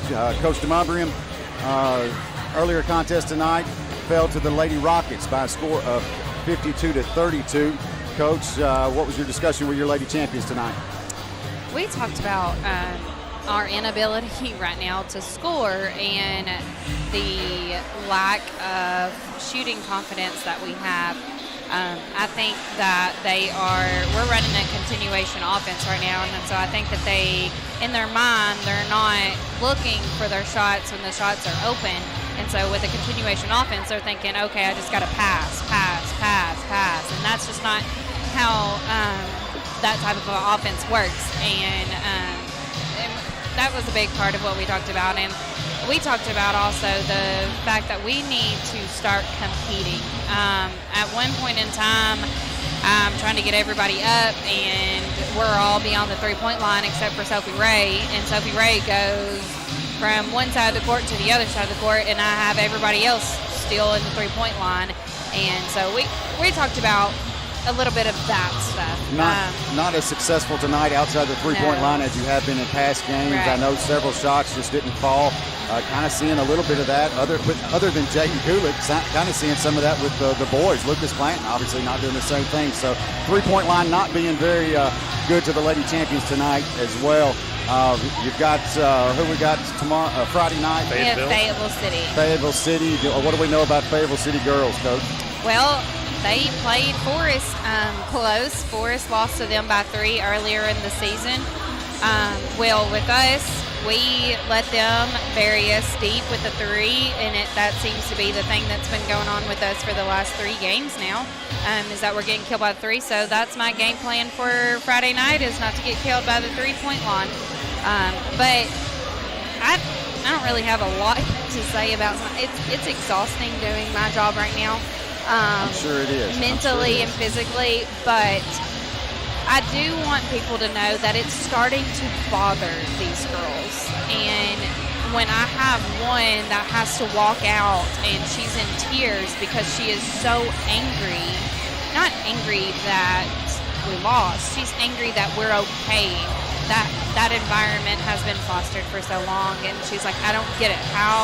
Why are we satisfied with losing? Like, we're on a losing streak. What do we need to do? And I kind of explained to her, without that senior leadership, I've got to have one person take these girls and rally around. You just got to get 5 or 6 girls.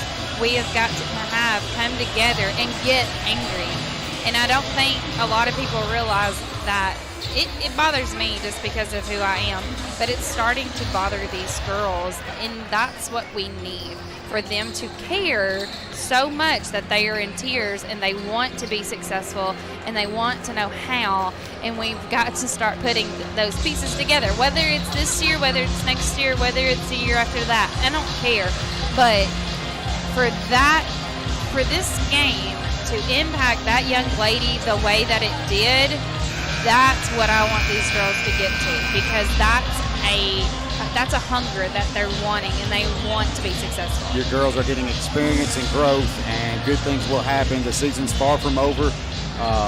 Don't keep your head up by all means. I know it's frustrating. I know it's frustrating, but Champion Nation still backing you up. Coach JD's hanging there. Yep, don't fire me up. I know good things are still to come. So, Brian, you got anything for Coach? Well, I think that there were some positives tonight. We talked about it at the coaches show last night. It's hard to win high school basketball games when you're scoring 30 to 35 points a game. Yep.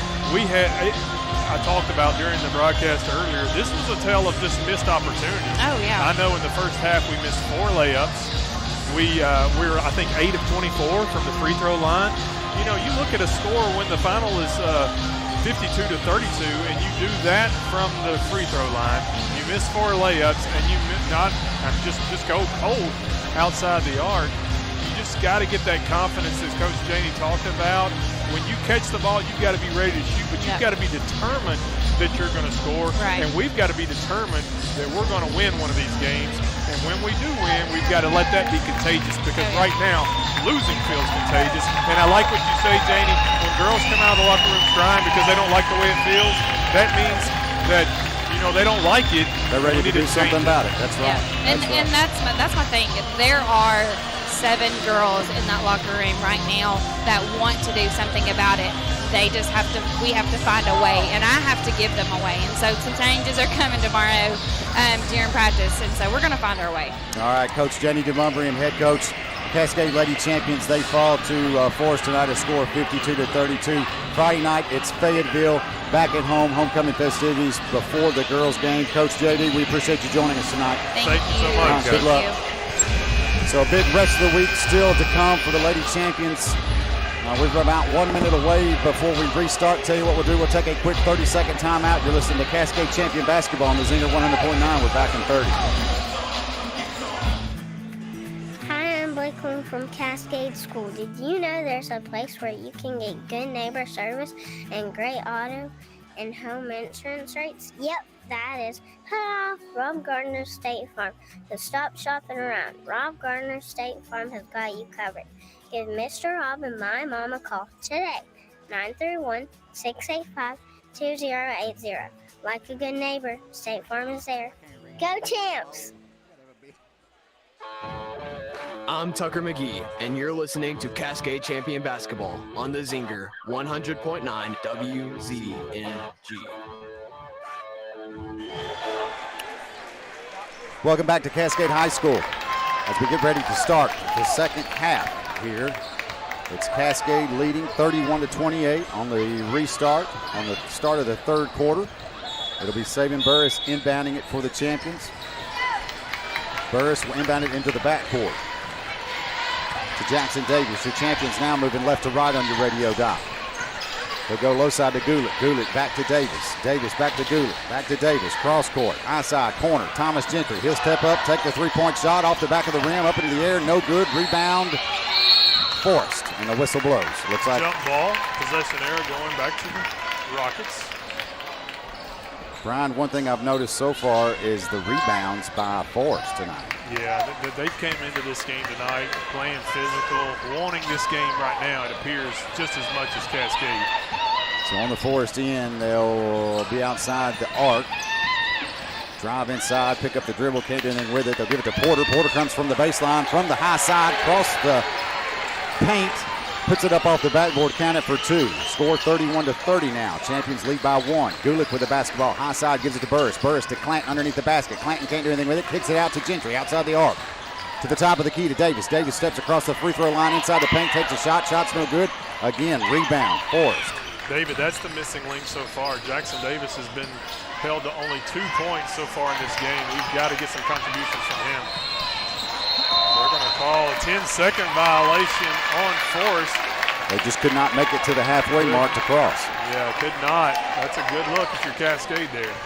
So some problems for him. Turnover for Forrest results in Cascade basketball at half court. Burris will inbound it for the Champions into the backcourt to Davis. Davis steps across the timeline.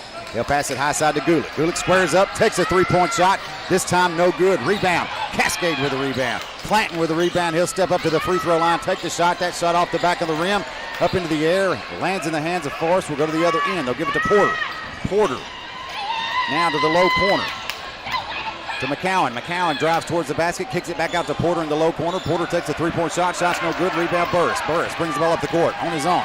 He'll have to pass it off to Gentry. Gentry now to Davis in the low corner.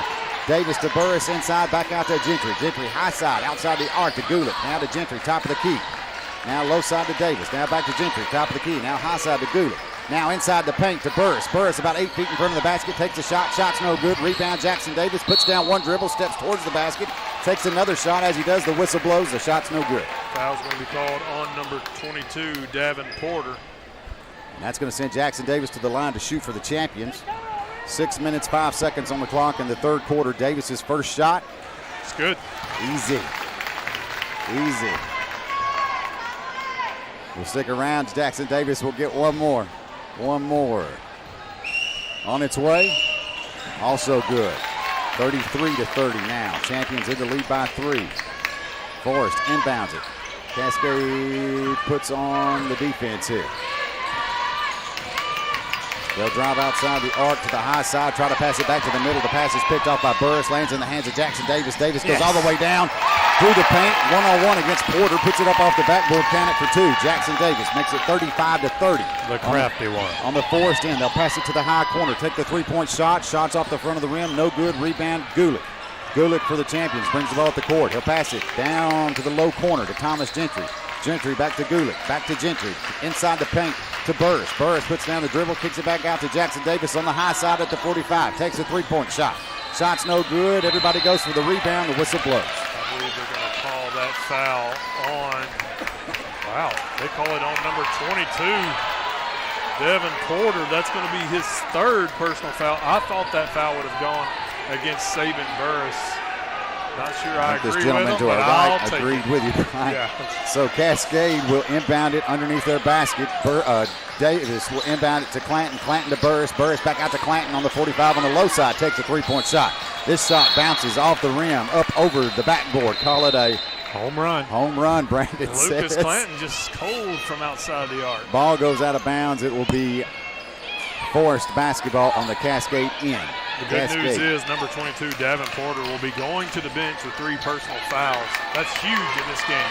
It is. Forrest brings the ball up the court, loses control of the dribble. It's picked off by Thomas Gentry. Gentry and Villazon get tangled up. The whistle blows, and it's a... They're going to call a possession, jump ball, possession there at Cascade. I believe the Forrest Rockets get away with a carry there. So Cascade will inbound it from the high side sideline on the Forrest end. They'll go to Davis. Davis brings the ball across the timeline. Passes it low corner to Gulick. Gulick to Burris. Burris to Gentry. Back out to Gulick in the low corner. Yeah! Gulick does what he does all night long. Connects for 3. Number 5. First bank three-pointer by Jaden Gulick. 38-30 now your score on the Forrest end. They'll get double-teamed at midcourt. They will pass it, get the pass off. The pass is picked off by Burris, but Forrest picks it back up. And they'll pass it back around the arc. They'll try to get it inside the paint. They do. They'll have to kick it back outside the arc. Take the three-point shot. Shot's off the back of the rim, no good, and it's knocked out of bounds at midcourt on the rebound. This time, the ball's going to go back to Cascade.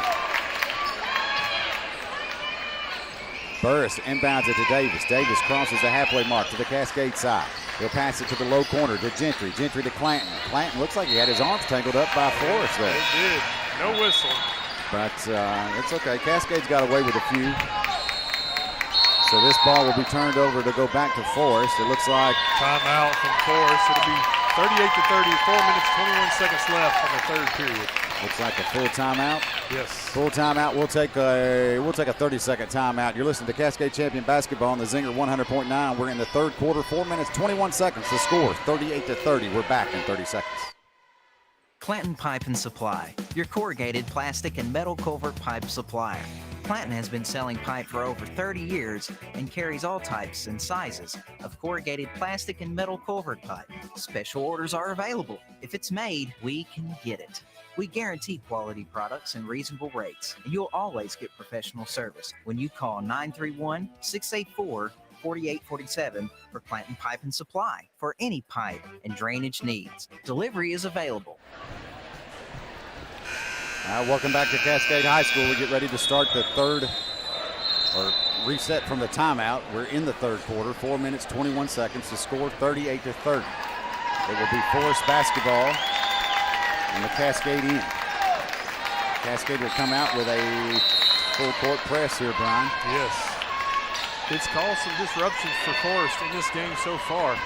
Forrest inbounds it. They give it to Harper. Harper's going to bring the ball down the court, lose control of it. It's picked off by Clanton and Gulick. Gulick passes to Burris. Burris drives towards the basket through the paint, puts his rear end to Forrest number 5, Jimmy Bond, and this time they're going to call a foul on Saban Burris. They say that's a charge. He was backing in to the 4th player. He'll be coming out of this game with 3 personal fouls. So turnover, Cascade results in Forrest basketball on the Cascade end. They would inbound it. Put it in the hands of McCowan. McCowan brings it up, throws the ball away right into the hands of Gulick. We'll go to the Cascade end. Gulick, high side, outside the arc. Bounce passes inside to Clanton. Clanton turns, spins, baseball, throws it all the way across court to Davis. Davis drives inside, passes to Little underneath the basket. Little puts it up off the backboard, count it for 2. That's 8 points for Jaden Little tonight.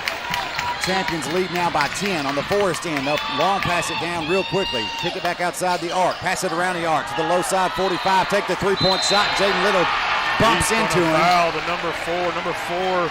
Bray McCown connects on a big three-pointer for Forrest. He's fouled by Jaden Little.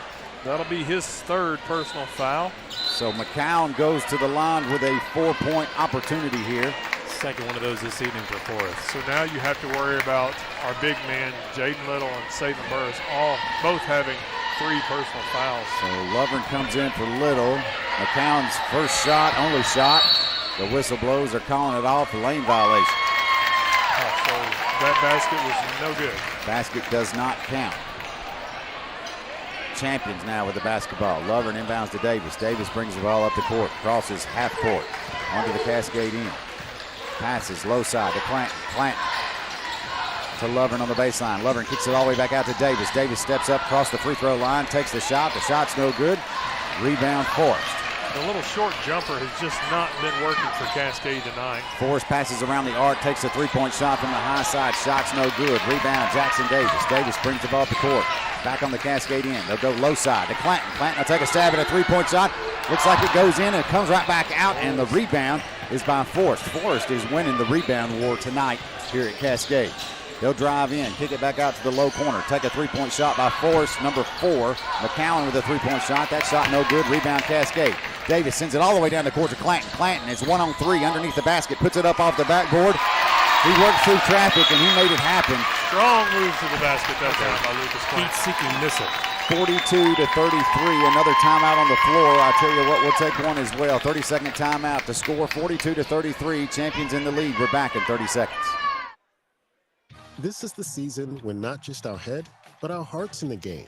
A time when our town starts to feel more like our team. At First Bank, we're community superfans. We don't wear uniforms, but we all wear our heart for community on our sleeve. That means we're not just in the bleachers Friday nights. We're in your corner 24/7, cheering your goals even louder. Don't just get a bank, get a team. First Bank. Bank local, get more. Member FDIC. Welcome back to Cascade High School. Score 42-33. Champions in the lead. 2 minutes, 44 seconds. Brian, like I said, Forrest just wearing us out on the rebounds. What do you think, Brandon? Yeah, it's pretty apparent there. I want to remind everyone again, the other thing is going around the district tonight. Van Buren playing at Grundy County, Cornersville at Community. So the only one where it's district matchup here in District 7 is right here tonight. So district matchup tonight. You on, Brian? Whoops. Sorry, Brian. What to say? I think you're there. All right, no, you're not. There you are. Hey, now I'm back. I covered your mouth. That's my bad. We'll resume play. Forrest will inbound it. They'll get double teamed before they can get across. They do get it across the halfway mark. They'll go high side with it, drive towards the basket, kick it all the way out to the low corner. Yeah. They kick it out turnover. to McCowan, and Clanton puts the pressure on McCowan. McCowan loses control of the dribble or the pass. It goes out of bounds. Right at the Forrest bench. Lovren will inbound it for the Champions in front of the Forrest bench to Davis. Davis brings the ball up the court, crosses to the Cascade side, and takes his time, slows it down. He'll pass it low side to Clanton. Clanton back around the arc to Davis, to Crosland. Now back to the low corner to Clanton. Clanton drives across the baseline towards the basket, through the paint. Wow. Gets up in the air and drops it in the basket. David, I'm going to say that Lucas Clanton got away with one right there. I think so. He was flying in the air. Yep. They're going to call a foul on number 20, Ryan Meagles. That'll be his 3rd. Clanton goes to the line to make a three-point opportunity and connects. I still don't, is the score right, Brian? Lead by 10. Is that right? 40. No, I don't think that's right. I don't think that's right. I think it should be 44 or 45. But anyway, yeah, now they got 45 up. 45, yeah, because he connected on the basket and then made the free throw attempt as well. Yeah, so the score 45-33. and it will be Forrest basketball. They inbounded it, knocked it right back out of bounds, and it'll be Forrest basketball now inbounding right in front of the Cascade bench. They'll inbound it to Bond. Bond for Forrest will drive up the court. He'll get pressure from Crosland. Crosland kind of knocks him from behind. The whistle blows. I assume this foul's against Crosland. Yeah. Fouls on number 11, Zach Crosland. That's his second. So we'll go back to midcourt where Forrest will inbound it, and they'll go all the way down to the high corner. They'll take the three-point shot from the high corner and connect. Champions. That was a three-pointer by Bray McCown. Champions inbound it, bring it up the court real quickly, pass it to Clanton. Now back out to Davis. Davis crosses the free throw line through the paint, takes a shot off the front of the rim and falls into the basket. Count it, 47-36. Forrest inbounds it, brings it up the court as they approach the timeline. He gets double pressure from Crosland and Davis. He falls to his feet. They blow the whistle. They're going to call a travel on number 4, Bray McCown. That's followed by a timeout for the Forrest coach. Full timeout. Full timeout on the floor. I guess we'll take one as well. Take a quick 30-second timeout. You're listening to Cascade Champion Basketball right here on the Zinger 100.9. We're back in 30. There's peace of mind when you discover quality local beef for your family that's backed by tradition at Garrison Valley Farms. Taste the difference of locally processed beef, free of antibiotics, steroids, and hormones. They always have quarters of beef available, halves and wholes available by request. 931-389-1005. Open Monday through Friday, 8 to 4, and Saturdays from 9 to 12.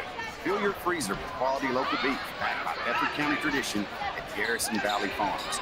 Proud supporter of Cascade Champion Basketball, Zinger. All right, welcome back. 47-36 in the third quarter, 1 minute, 40 seconds left. The timeouts come to a conclusion. We'll go back to basketball play. Another score of interest, Tennessee men's basketball, 70 over Mississippi State, 59. Rebounding after that loss to Kentucky over the weekend. So that's good. Tough loss for Tennessee over the weekend. Yeah. It was nice to see the Lady Vols in that Pat Summit blue, though. Oh, goodness. On the inbound, Davis throws it inbound. Davis, Clanton gets tripped up. As he does, Forrest picks up the basketball, takes it down for the shot, and Jackson Davis comes out of nowhere and completely blocks it. Jumps. So the ball goes out of bounds on the Forrest end. It'll be Forrest basketball underneath their own basket. They'll inbound it to Bond. Bond outside the arc. He'll pass it to the middle. They'll work their way back around. They'll go high side to the high corner. Drive inside from the high corner. Kick it out to the low corner now. Drive inside, turn around, kick it back out to the 45 on the low side. The three-point shot's no good. Air ball. And it looked like Jimmy Bond got the rebound. As he did, the whistle blows here, Brian. And foul's going to be called on number 2, Jaden Gulick. Talking Jaden up on not having fouls, but again, no foul for him until the third quarter, so still a good plays by Jaden Gulick. Forrest inbounds it, takes a shot inside the paint, shot's no good, rebound falls into the hands of Gulick. Gulick now going to bring it up the court for the Champions real quickly, crosses the timeline, passes it around the arc, high side to Davis, on around to the high corner to Gentry. Gentry can't do anything with it, he'll send it back out to midcourt where Davis will pause and reset, make his motions for everyone. And now he'll step back up towards the three-point line. High side with it. Towards the basket. Straight to the basket. Through the paint. Puts it off the backboard. Count it for 2. He has 8 points in the second half. The score 49-36. Champions in the lead. 40 seconds on the clock. Forrest with the basketball. That was a walk. That was. They cross the timeline. They pass it to the high corner. From the high corner, they drive inside. Take the shot from the side. The shot's no good. The ball's kicked out of bounds. They're knocked out of bounds, and it will go back to the Champions here. Crosland will inbound it for the Champions. Inbounds it to Davis. Davis crosses onto the Cascade side. Passes it low side to Thomas Gentry. Gentry now to Davis in the low corner. Now back top of the key to Crosland. Now back around to Gentry to Davis. Back to Crosland, top of the key. Crosland hands it off to Gentry. 14 seconds. Davis is at the 45 mark on the low side outside the arc. He'll cross it to Thomas Gentry. Gentry squares up, like he's going to take the shot, but he doesn't. 3 seconds on the clock. Gentry with the basketball, goes to the free throw line, takes the jump shot. Shot's no good at the buzzer. At the end of 3, the score 49-36. 49-36. 1 quarter left. We'll take a quick 60-second timeout. You're listening to Cascade Champion Basketball on the Zinger 100.9. We're back in 60. Cataldo Auto Repair Service Center in Wartrace is thankful for your loyalty with us over the years. When you need vehicle repair, you need it fast and right the first time. You've proven that cars at 219 Blackman Boulevard East in Wartrace is the place to go. Thanks for trusting their services on all your vehicles time after time. Cars, an excellent alternative to any expensive dealership because their knowledge base and equipment stacks up the same, if not better, than the dealer. Thank you for relying on Cars, proud sponsor of your Cascade Champions on the Zinger. DNR Contractors is your local home improvement expert, locally owned and operated with over 30 years experience in the remodel industry. From roofing to remodels or home additions, DNR Contractors is here to help with your next home improvement project. Get your home holiday ready by calling my daddy today at 931-684-1685 or visit our website at dnrcontractors.com. Go Champs! This is Thomas Gentry, senior guard, and you are listening to your radio home for Cascade Champions basketball. The Zinger 100.9. All right, we start the fourth quarter. Forrest inbounds it, drives towards the basket, takes a shot. The shot's no good. They get the rebound, kick it back out to the free throw line. Take another jump shot. This time it falls good. The score 49-38. Cascade on the Cascade end now. Passes high side to Gulick. The pass is picked off by Forrest. Porter's back in the game for Forrest. They'll kick it to him. He'll take it down just outside the box. Takes the jump shot from about 10 feet out and connects for two. 4 points back-to-back for Forrest, Brian. Yeah, just a turnover there. Untimely turnover. On the Cascade end, Davis with it. He'll pass it high side to Thomas Gentry. Gentry outside the arc. Going to drive inside. Step inside the arc. Take the shot from the high side. Shot's no good. Crosland underneath the basketball. Fights for the rebound. Gets it. Tries to put the shot up. The shot's blocked. The ball goes out of bounds. The whistle blows. And it'll be Forrest basketball. Gulick was all alone here on the bottom that whole play. Really need to get a good defensive stance here for Cascade. Porter inbounds it for Forrest. They'll give it right back to Porter, and Porter will bring the ball up the court for Forrest. They'll give it to the low corner. McCowan squares up to take the shot, and Clanton comes out of nowhere. Clanton was flying. Clanton comes out of nowhere, blocks the shot. Just that shot. Oh, that's Friday Night SmackDown. It goes out of bounds in the low corner at the Forrest bench. It'll be Forrest basketball from the corner, the low corner. They'll inbound it. The pass is picked off by Davis. Davis throws it before he goes out of bounds. It's regained possession by Forrest. They'll give it to Porter. Porter drives from the three-point line straight towards the basket inside the paint, puts it up off the backboard. Count it for two as he knocks Thomas Gentry to the floor, and the whistle blows. They're going to call the foul here against Gentry. Yeah, foul's going to be on number 13, Thomas Gentry. That'll be his second.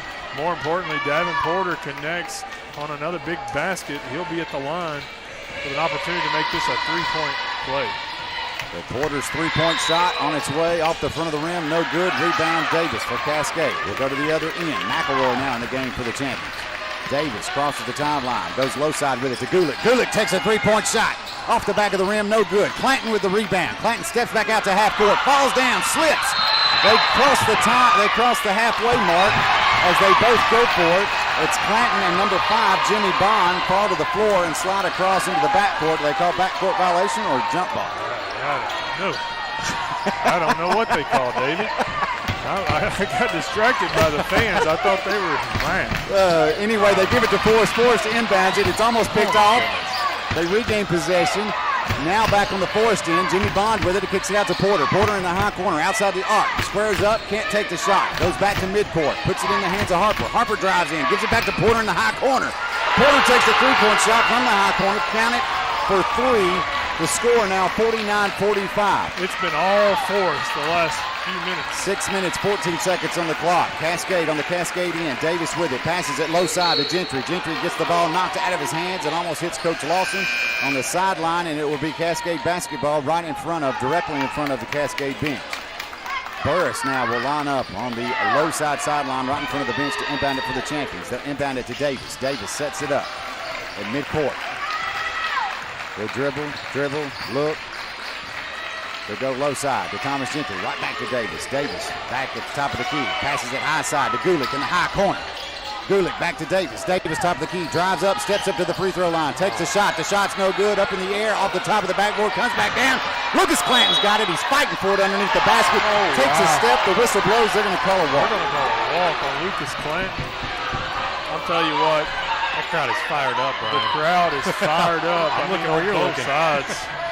It'll be Forrest basketball. They'll inbound it real quickly, go to the other end very quickly. As they do, they try to make a long pass. Gulick knocks the pass into the student section, and Gulick follows the ball into the student section. You know, you are so rattled if you're the Cascade champions right now. You've got to stay in your game. Forrest inbounds it from the high side sideline, finds Porter all by himself in the paint. He puts it off the backboard, counted for 2. It's a 2-point ball game here. 49-47, champions in the lead by 2 with 5 minutes and 28 seconds left. On the Cascade end, they'll put it, give it to Gentry in the high corner. Gentry takes a shot. Shot's no good. Rebound, Burris. Burris kicks it out to Gulick. Gulick to Davis. Back to Gentry in the high corner. Gentry crosses the baseline towards the basket. Takes a shot. Shot rattles. No good. Nothing Rebound. falling, and now we've committed another foul. Foul's going to be called on number 13, Thomas Gentry. That'll be his third. On the rebound, Gentry goes fighting for it underneath the basket. He gets tangled up with number 22, Porter, and they'll call the foul against Gentry. It'll give Forrest the basketball on the Cascade end. David, it's a 2-point ball game. 49-47. Cascade leads at the moment. Forrest inbounds it. They'll make a long throw down court. The pass is picked off by Jaden Gulick. Gulick brings the ball back up to the Cascade end. Loses control of his dribble. It's knocked out of his hands by Jimmy Bond. It goes out of bounds, and they're going to give the basketball. He touched it last. I believe that's their correct call. They give it back to Forrest on the Cascade end on the high side sideline. They're going to be. Wow. The officials are going to. They're going to get together to see if they may overrule one another, but. So 3 officials meet up to discuss what they saw. They're going to stand with what they called. I believe that's the right call. It appeared to me from over here that Jaden Gulick was the last one to touch that basketball. Forrest inbounds it. Crosses the timeline. Passes to Porter. Porter with it again on the high side, outside the arc. He'll cross court. Low side now to Bond. Bond's going to drive inside. Back outside the arc. Now he'll have to pass it. Back top of the key. Now back to Bond. Low side. He'll work his way back to the middle. He's going to drive inside, turn around, kick it back out to McCowan. McCowan drives inside this time. He jumps up in the air. Nope. Yeah, they call it. What's impressive, David, there is the official all the way at the half court calls that walk when you have 2 other officials right there at him. I don't know. Science. Turnover Forrest. It'll be Cascade basketball. Burris inbounds to Davis. Davis brings the ball up the court. 49-47, 4 minutes, 30 seconds on the clock. Davis goes high side to Gulick. Now back to Davis. Davis inside to another turnover. Clanton can't hold the pass. The pass is picked off. They'll go to the other end. Villazon takes the shot. Shot's no good on the rebound. Gentry gets it before it goes out of bounds. Knocks it back into the hands of Porter. Porter puts it up for 2, and it's 49-49 with 4 minutes on the clock. On the Cascade end, Davis with it. He'll pass it high side to Gulick. Gulick to Burris. Back outside to Davis. Now to Gulick. Gulick high side. Goes back to midcourt and resets. We are in a dog fight, David. They'll pass it around to the low corner to Gentry. Down to Clanton. Clanton back out top of the key to Gulick. Gulick now high side to Davis. Davis goes across the baseline towards the basket. Before he takes the shot, the whistle blows. Foul's going to be called on Forrest number 2, Mason Harper. That'll be his 3rd, team's 4th. Fouls are 6 fouls for Cascade, 4 for Forrest. They'll inbound it to Gentry. Gentry tries to pass it to Clanton. The pass is almost picked off. There's a Villazon. As he does, he goes out of bounds. They're going to give it back to Cascade. A look of frustration from Coach Lawson. Rarely ever see that, but his guys are just not taking care of the basketball. Cascade inbounds it to Burris. Burris to Gulick. Gulick goes back to midcourt, sets things up. He'll pass it around the arc. Low side to Clanton. Clanton with it. Goes inside to Burris. Burris finds Gentry underneath the basket. Gentry comes up in the air, puts it off the backboard. Count it for 2. Champions back in the lead by 2, 51-49, 3 minutes, 25 seconds on the clock. On the Forrest end, they'll give it to Porter. Porter from the low side, drives inside the paint, kicks it out high side. He'll take a 3-point shot from the high corner and connect. Forrest back in the lead, 52-51. On the Cascade end, they'll pass it to Clanton on the low corner. Back to Davis, inside the paint to Burris, out to Gulick. Gulick takes it. Gulick takes it. Shot. First bank three for Jaden Goulet. First bank 3-pointers for Jaden Goulet. That's 6 3-pointers for Jaden Goulet tonight. Thank goodness he showed up to play basketball. He's been doing that on a consistent basis the past few nights.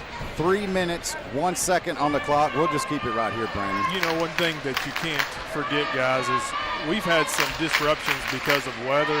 Our guys are rusty, and we needed to play against Grundy Friday night. That game was called off. We got a 3-game week this week. A lot to be thinking about.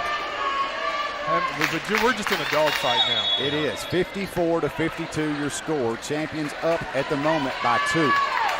3 minutes, 1 second on the clock in this fourth and final quarter here at Cascade High School tonight. You've got your 5 starters back in the game. Burris, Davis, Gentry, Clanton, and Goulet. It'll be Forrest basketball on the restart. 3 minutes, 1 second on the clock. They'll inbound it to Bond. Bond brings the ball up the court for the Rockets. Crosses the timeline. They'll get pressure from Goulet. They'll step up to the three-point line. Cross the three-point line. Go through the paint towards the basket. Take the shot. The shot's no good. He gets his own rebound.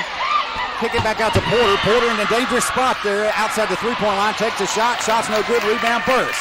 Burris to Clanton. Clanton's going to go coast to coast. Finds Gentry underneath the basket, and Gentry underneath the basket puts it up off the backboard. Count it for 2. 56-52 now your score. Champions up by 4. It's time to turn it up, Dave. Turn it up. On the Forrest end, Jimmy Bond with the basketball at midcourt. He gets pressure, almost loses control. He'll pass it to Porter. Porter's going to drive towards the basket, kick it back out, high side. They'll give it back to Porter in the high corner. Porter is dangerous in that high corner. He connects on the three-pointer. Now it's 56-55. Champions inbound it and bring the ball up the court. Davis with the basketball. 2 minutes now on the clock. Davis to the low 45 for Jaden Goulet, who takes a three-point shot. The shot's no good. Burris can't get the rebound, but he knocks it into the hands of Clanton. Clanton gives it to Thomas Gentry in the high corner. Gentry takes a three-point shot. That shot's no good. On the rebound, it goes out of bounds, and they're going to give the ball back to Forrest. Guys, this reminds me a lot of Rockville at the beginning of the season. Yes, 56-55, 1 minute, 51 seconds left. Cascade in the lead. Forrest brings the ball up the court. They'll give it to Porter. Porter from the low side gets pressure from Burris. Burris knocks it from his hands. The ball goes out of bounds. They're going to give it back to Forrest between the scorer's desk and the Forrest bench on the Forrest end of the court. Porter will inbound it for the Rockets. They'll put it in the hands of McCowan. McCowan from the low corner drives across the baseline, picks up his dribble. He has to send it back out. Outside the arc. The pass is picked off by Burris, but knocked back into the hands of Forrest. They'll give it to Porter in the low corner. Porter down with the basketball, tries to pass it to Bond. The pass is almost picked off by Goulet. The ball goes out of bounds at the scorer's desk. He knew it. And it's going to be Forrest basketball yet again. 1 minute, 30 seconds on the clock. The score 56-55. This is a dangerous, dangerous position for the Cascade Champions here.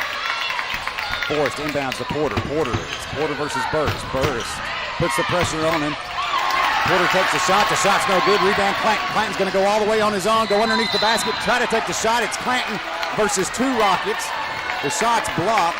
The ball goes out of bounds. The whistle blows, and it looks like Clanton's going to go to the free throw line. He will be going to the line to shoot 2 as the foul was called on number 3, Ben Villazon. That's his second personal foul. Team's 5th. 1 minute, 20 seconds on the clock. The score 56-55. Clanton with the opportunity here to go up by 3 if he can be successful on both of these free throws. Very important free throws. First shot by Clanton. He misses. Rattles, no good. Just not the night for Lucas Clanton. Coach Lawson shaking his head as we prepare for Lucas Clanton's second free throw. Second shot on its way. Count it. 57-55. Forrest inbounds it to Bond to McCowan. McCowan crosses the timeline, passes to Villazon back to McCowan. Now to Harper outside the arc, picks up his dribble. He'll find McCowan in the low corner. McCowan takes a three-point shot and connects. Wide open. Forrest back in the lead in less than a minute. 58-57. Champions with the basketball on their own end. They'll pass it to Goulet. Goulet to Davis. Davis steps across the free throw line, takes a shot, and inches right back with 2 more. 48.9 seconds on the clock. Timeout on the floor. Let's keep it here, Brandon. Absolutely. My goodness, guys. Not expecting this tonight. 59-58, 48.9 seconds left. Cascade leads, so we're in a tight spot here. You know, this gentleman right to our right, Brian, he told me earlier at halftime that his son, I believe, is the assistant coach for the Rockets, and he goes, this game was not supposed to be anywhere close to this tonight. We've watched a good game of basketball, though. We sure have. We sure have. I've just been surprised at Forrest. I said earlier, like how methodical they are. They're not the most aggressive team, but they just consistently, they just are smooth around and just make it work somehow. 48.9 seconds on the scoreboard. The score 59-58.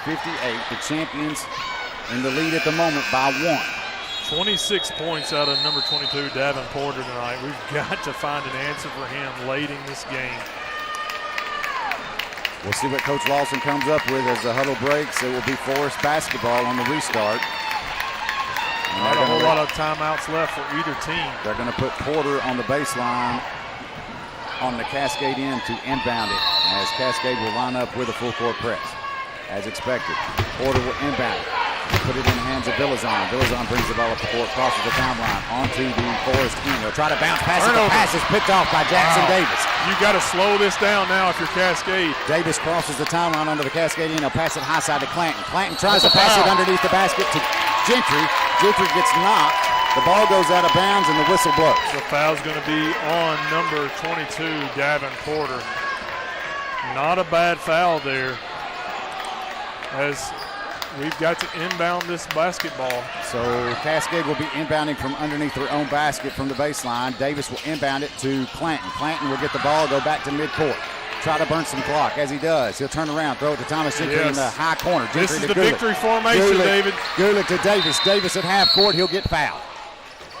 21.1 seconds on the clock. And now with 17 fouls committed, Jackson Davis goes to the line. Very, very crucial free throw for Jackson Davis. Let's see what happens. Davis dribbles, looks, shots on its way. It's short, David. Off the front of the rim, no good. Rebound, Forrest. 18 seconds on the clock. 18 seconds left. Bond with the basketball outside the arc, crosses the free throw line, dribbles through the paint, takes the shot. The whistle blows. They're going to call a foul. They have called David a travel. Yes, it was not a foul. It was a travel. There is 11 seconds left in this game. Coach Lawson calls his final timeout, 59-58. 11 seconds. 11 seconds. 59-58. Coach Lawson digging deep in that playbook now. Yeah, you just hate to see that. I mean, questionable call there. 59-58, 11 seconds left in this game. I look over at Coach Lawson's wife down there, and she is just fanning away down Poor there. thing. She is a nervous wreck. We need to get some water. She is a nervous wreck. 11 seconds. Let's see what happens as the huddles break. It will be Cascade basketball on the Forrest end. Just not the game that we were all coming to watch tonight. Not at all. Thanks again to our sponsors, First Bank, Curl Construction, Garrison Valley Farms, Cataldo Auto Repair Service, DNR Dumpsters, DNR Contractors, Cascade Veterinary Hospital, and State Farm Agent Rob Gardner. I'll tell you what, though, you're getting a great show on the Zinger tonight and on the YouTube channel. Absolutely. All right, Coach Lawson breaks his huddle, sends his guys back out there. Burris will be inbounding it. Saban Burris inbounding it for the champions on the Forrest end from the baseline underneath the basket. The official hands Burris the basketball. Nope. The officials are waiting a second, and they're going to talk to a couple guys and ask them to cool it down, it looks like. Yeah, I mean, we cannot commit a foul here. So now we're going to start. They hand it to Burris. Burris tries to find his way inbounds. Does he? As he does, the whistle blows. A foul. A foul is going to be called on Forrest number 2, Mason Harper. That's his 4th personal foul. We'll be sending Cascade to the line to shoot 1-and-1. And no time ran off the clock there because as soon as Saban threw it in, the whistle blew. Yeah, still 11 seconds. So Jackson Davis will go back to the free throw line to make an effort here to make this lead a little better than 1 point. So Davis's first shot, count it, 60-58. 60-58. A lot of frustrated people in this arena tonight. Jackson Davis gets the ball for his second shot. It's on its way. Attaboy. Also counted, 61-58. Forrest inbounds it quickly up the court. 8 seconds on the clock. They're outside the arc.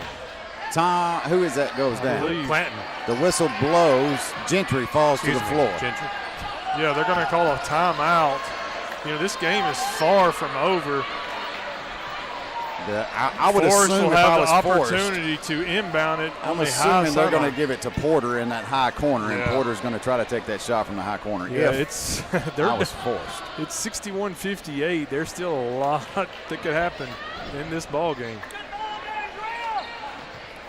So officials discussing several things as both teams are still in their huddle. Now they've added a little time to the clock. Yeah, a minute and 32 seconds. No, I don't think that's not right. real. That's not real. They went to 9 seconds. Now it says a minute 32 seconds. Yeah, the referee there at the scores table having a conversation. It was at 8.1. Yeah, it was 8.1, and I don't really see anything that was wrong with it, but no. 9. So So they're we've gonna go to- added some time to the clock. so they're going to add 9/10 of a second. This is pick your to the favorite number clock. night. So 9.0 seconds on the clock. The score, Cascade 61, Forrest 58. The good thing is, David, you know, the worst that can happen is them tight. If they shoot that three, you cannot foul that Do guy. We've not done that foul. twice tonight. We've got to get a hand in their face. All right, here we go. The final seconds right here at Cascade High School. It's going to be Forrest on the inbound from the scorer's desk on the low side here. Bond will inbound it for Forrest. They're going to try to get it to Porter, as I expected. But they can't. They give it to McCown. McCown turns, takes a shot. The shot's He no misses. good. They fall to the floor. They go He's to out of oh, my goodness, they call a foul. They call a foul on Thomas Gentry. Gentry is on the floor, face down, almost in control of the basketball. The other player is out of bounds. Fouls. The whistle blows. They call the foul. Fouls on number 13, Thomas Gentry. That's his fourth with 4.2 seconds left. We're sending Forrest, number 5, Jimmy Bond, to the line to shoot 1 and 1. Rebounds are so important here. So Bond at the line for the Rockets. 4.2 seconds on the clock. 61-58. His first shot rattles. No good. Rebound. Saving Burris. Yes. With 2.5 seconds on the clock. Great rebound there by Sabin Burris. He's fouled immediately. He'll be coming to the other end. The foul there by Villazon of Forrest. And Burris will make his way down the court to the free throw line on the Champions' end. Champions will play deep with Burris at the line. 2.5 seconds on the clock. Burris lines up. Shots on its way. Count. 62-58. Good news. That's his first points of the game, David. 62-58. Burris' second shot. Rattles. Falls. Good. 63-58. This game's out of reach now. Forrest inbounds it. They'll take the shot from half court. The shot's no good. That's your final here at Cascade tonight. One heck of a ball game from both sides. Not what we were expecting by no means, but the final score here at Cascade High School. Cascade Champions 63, Forrest Rockets 58. We'll take a 2-minute timeout. We'll come back. We'll talk more basketball. You're listening to Cascade Champion Basketball on the Zinger 100.9. We're back in 2. When the Cascade family needs top quality veterinary care for their furry little friends, or even around the clock emergency care for livestock, they turn to the vet they trust.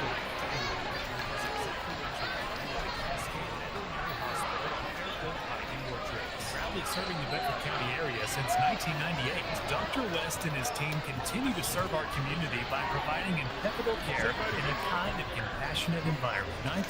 931-389-0449. CascadeVetHospital.com. Hi, I'm Blake Queen from Cascade School. Did you know there's a place where you can get good neighbor service and great auto and home insurance rates? Yep, that is Rob Gardner State Farm. So stop shopping around. Rob Gardner State Farm has got you covered. Give Mr. Rob and my mom a call today. 931-685-2080. Like a good neighbor, State Farm is there. Go Champs! Clanton Pipe and Supply, your corrugated plastic and metal culvert pipe supply. Clanton has been selling pipe for over 30 years and carries all types and sizes of corrugated plastic and metal culvert pipe. Special orders are available. If it's made, we can get it. We guarantee quality products and reasonable rates. You'll always get professional service when you call 931-684-4847 for Clanton Pipe and Supply for any pipe and drainage needs. Delivery is available. On game night, winning is everything. But at First Bank, we know life's big wins happen off the field. Like when you win that amazing heart, when you win your first classroom's respect, or when you win your employees' loyalty and find the home that wins their smiles. Life's big wins take a bank big on you. Join a team that helps you win not only on game day, but on days you never forget.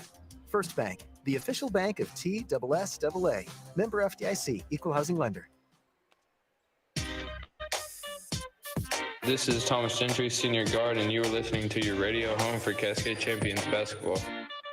The Zinger 100.9. It was a nail biter to the very end, but your Cascade champions able to pull out on top victorious. Final score here tonight from the stable, 63-58 over the visiting Forrest Rockets in district play. And Brandon Crossland, David McGee, and Mr. Brian Cruz here alongside me. And that was a matchup that we hadn't really had here at the stable this year so far, but man, was kind of unexpected as well. You know, and it starts a very, very tough week for Cascade. We know Friday night with Fayetteville coming in, that's a tough matchup. And then Saturday night, Lincoln County, a 3-game week. Lincoln County's another tough out-of-district competition for our champions. But it's going to be a tough week, and we've got a lot that we've got to correct in that locker room and at practice tomorrow before we face off against Fayetteville on Friday night. Just not what we're expected of seeing from our Cascade champions tonight, but we found a way and was able to fight through the adversity and come out victorious tonight. So kudos to the team. Kudos Coach Lawson for, not losing focus. And we're still undefeated in district play, which is very important. Yeah, whether it was win or lose, this was a character builder. Yes, it was. And I had to step away for just a minute, Brian. I don't know how much of this you covered, but saw some things that the champions did a little different tonight that weren't so good. But on the flip side, saw some tremendous plays and effort by some guys that we had some guys tonight step up. Absolutely. And they're going to be recognized here momentarily for their efforts. We can't play basketball like we played tonight and expect the things that we have set our sights on for the remainder of this season. We're lucky to get away with this one tonight, but we are still undefeated in district play and got a lot of basketball left to play. Yeah, rebounds hurt the champions awfully bad tonight. Obviously the score shows that. Coach Lawson talks about it in the coaches show. One of his goals is to keep his opponent under 50. And we look at the scoreboard, the score 63-58. So rebounds hurt us. Obviously it reflects in the score tonight. But anyway, Cascade comes out with a win. That's all we can ask out of this moment. We've got a big rest of the week as we'll play again Friday night and Saturday night. A home game Friday night, travel Saturday night. So lots of activity for the Cascade. Ups for us, this team, the remainder of this week. But let's recognize some of the outstanding play that we got from a couple of our players tonight. None bigger than number 2, the senior, Jaden Gulick. He finished tonight's contest leading all scorers for Cascade with 18 points. David, all of those points coming from the three-point range. He had 4 3-pointers in the first half. He followed that up with 2 in the second half. Jaden Gulick is your Rob Gardner State Farm Agent Player of the Game. Following that, we had some really big minutes from Jaden Little tonight. 8 points from Jaden Little, but bigger than the points were those rebounds and the times that he was able to connect on those baskets for Cascade. He really kept us in that game early on. He'll be rewarded tonight for his efforts, and he will be receiving the Cascade Veterinarian Heart of a Champion. 8 points, several rebounds. Guys, we're lucky to come out of this one You're tonight. exactly right. You mentioned earlier Jaden Little visiting with us on the coaches show last night. That was the first time I've really got to talk with Jaden. I don't get to see him much off the court, but it was interesting to get his concept. And I was telling him, you know, his big asset for him is that he's in the paint, and that's where we need him. And sure enough, it mattered tonight. He talked about high school plans, and he talked about his desire to join the military, looking into the Army. He played like a warrior tonight, and he is being rewarded with his efforts. The Cascade Veterinarian Heart of a Champion. So congratulations to both Jaden Gulick. Congratulations to Jaden Little. The Jadens take it tonight. It was the Jaden show tonight J for squared. sure. J squared. So again, congratulations to the Cascade champions, victorious tonight over the Forrest Rockets, a score of 63-58. In the earlier contest, the Lady champions fell to the Lady Rockets by a score of 32-52. Friday night, we're back here at home at Fayetteville City, right? Yes, back Fayetteville at home. City. Fayetteville City travels here on Friday night, and then we travel Saturday night to Lincoln County. That's hard to. We'll remind our listeners too that Friday night we will be having our homecoming festivities. We'll have the homecoming court recognized before the ladies' game. Right. I believe those ceremonies start at 5:15. I believe that's right. So that's right. Welcome everyone out Friday night to attend that game. All right, Brandon, you got anything to wrap us up? No, but it's going to be another one of those 3-game weeks, so looking forward to all the action. You catch it here on the Zinger. How about it, Brian? Anything for you? Let's go home. Let's go home. If Brandon, real quickly, if you need to recap the broadcast, want to listen to it, you can go to our app and look under On Demand. On Demand section on the Zinger 100.9 mobile app. I'll mention it again. It is absolutely free. Absolutely free on our app. Go to the On Demand section, and you can listen to previous ball games and coaches' shows right there on our app, 100.9 WZNG, the Zinger. So from Cascade High School, for Mr. Brandon Crosland, for Mr. Brian Cruz, I'm David McGee. We're back in action here at Cascade again on Friday night. Until then, have a good evening, everyone.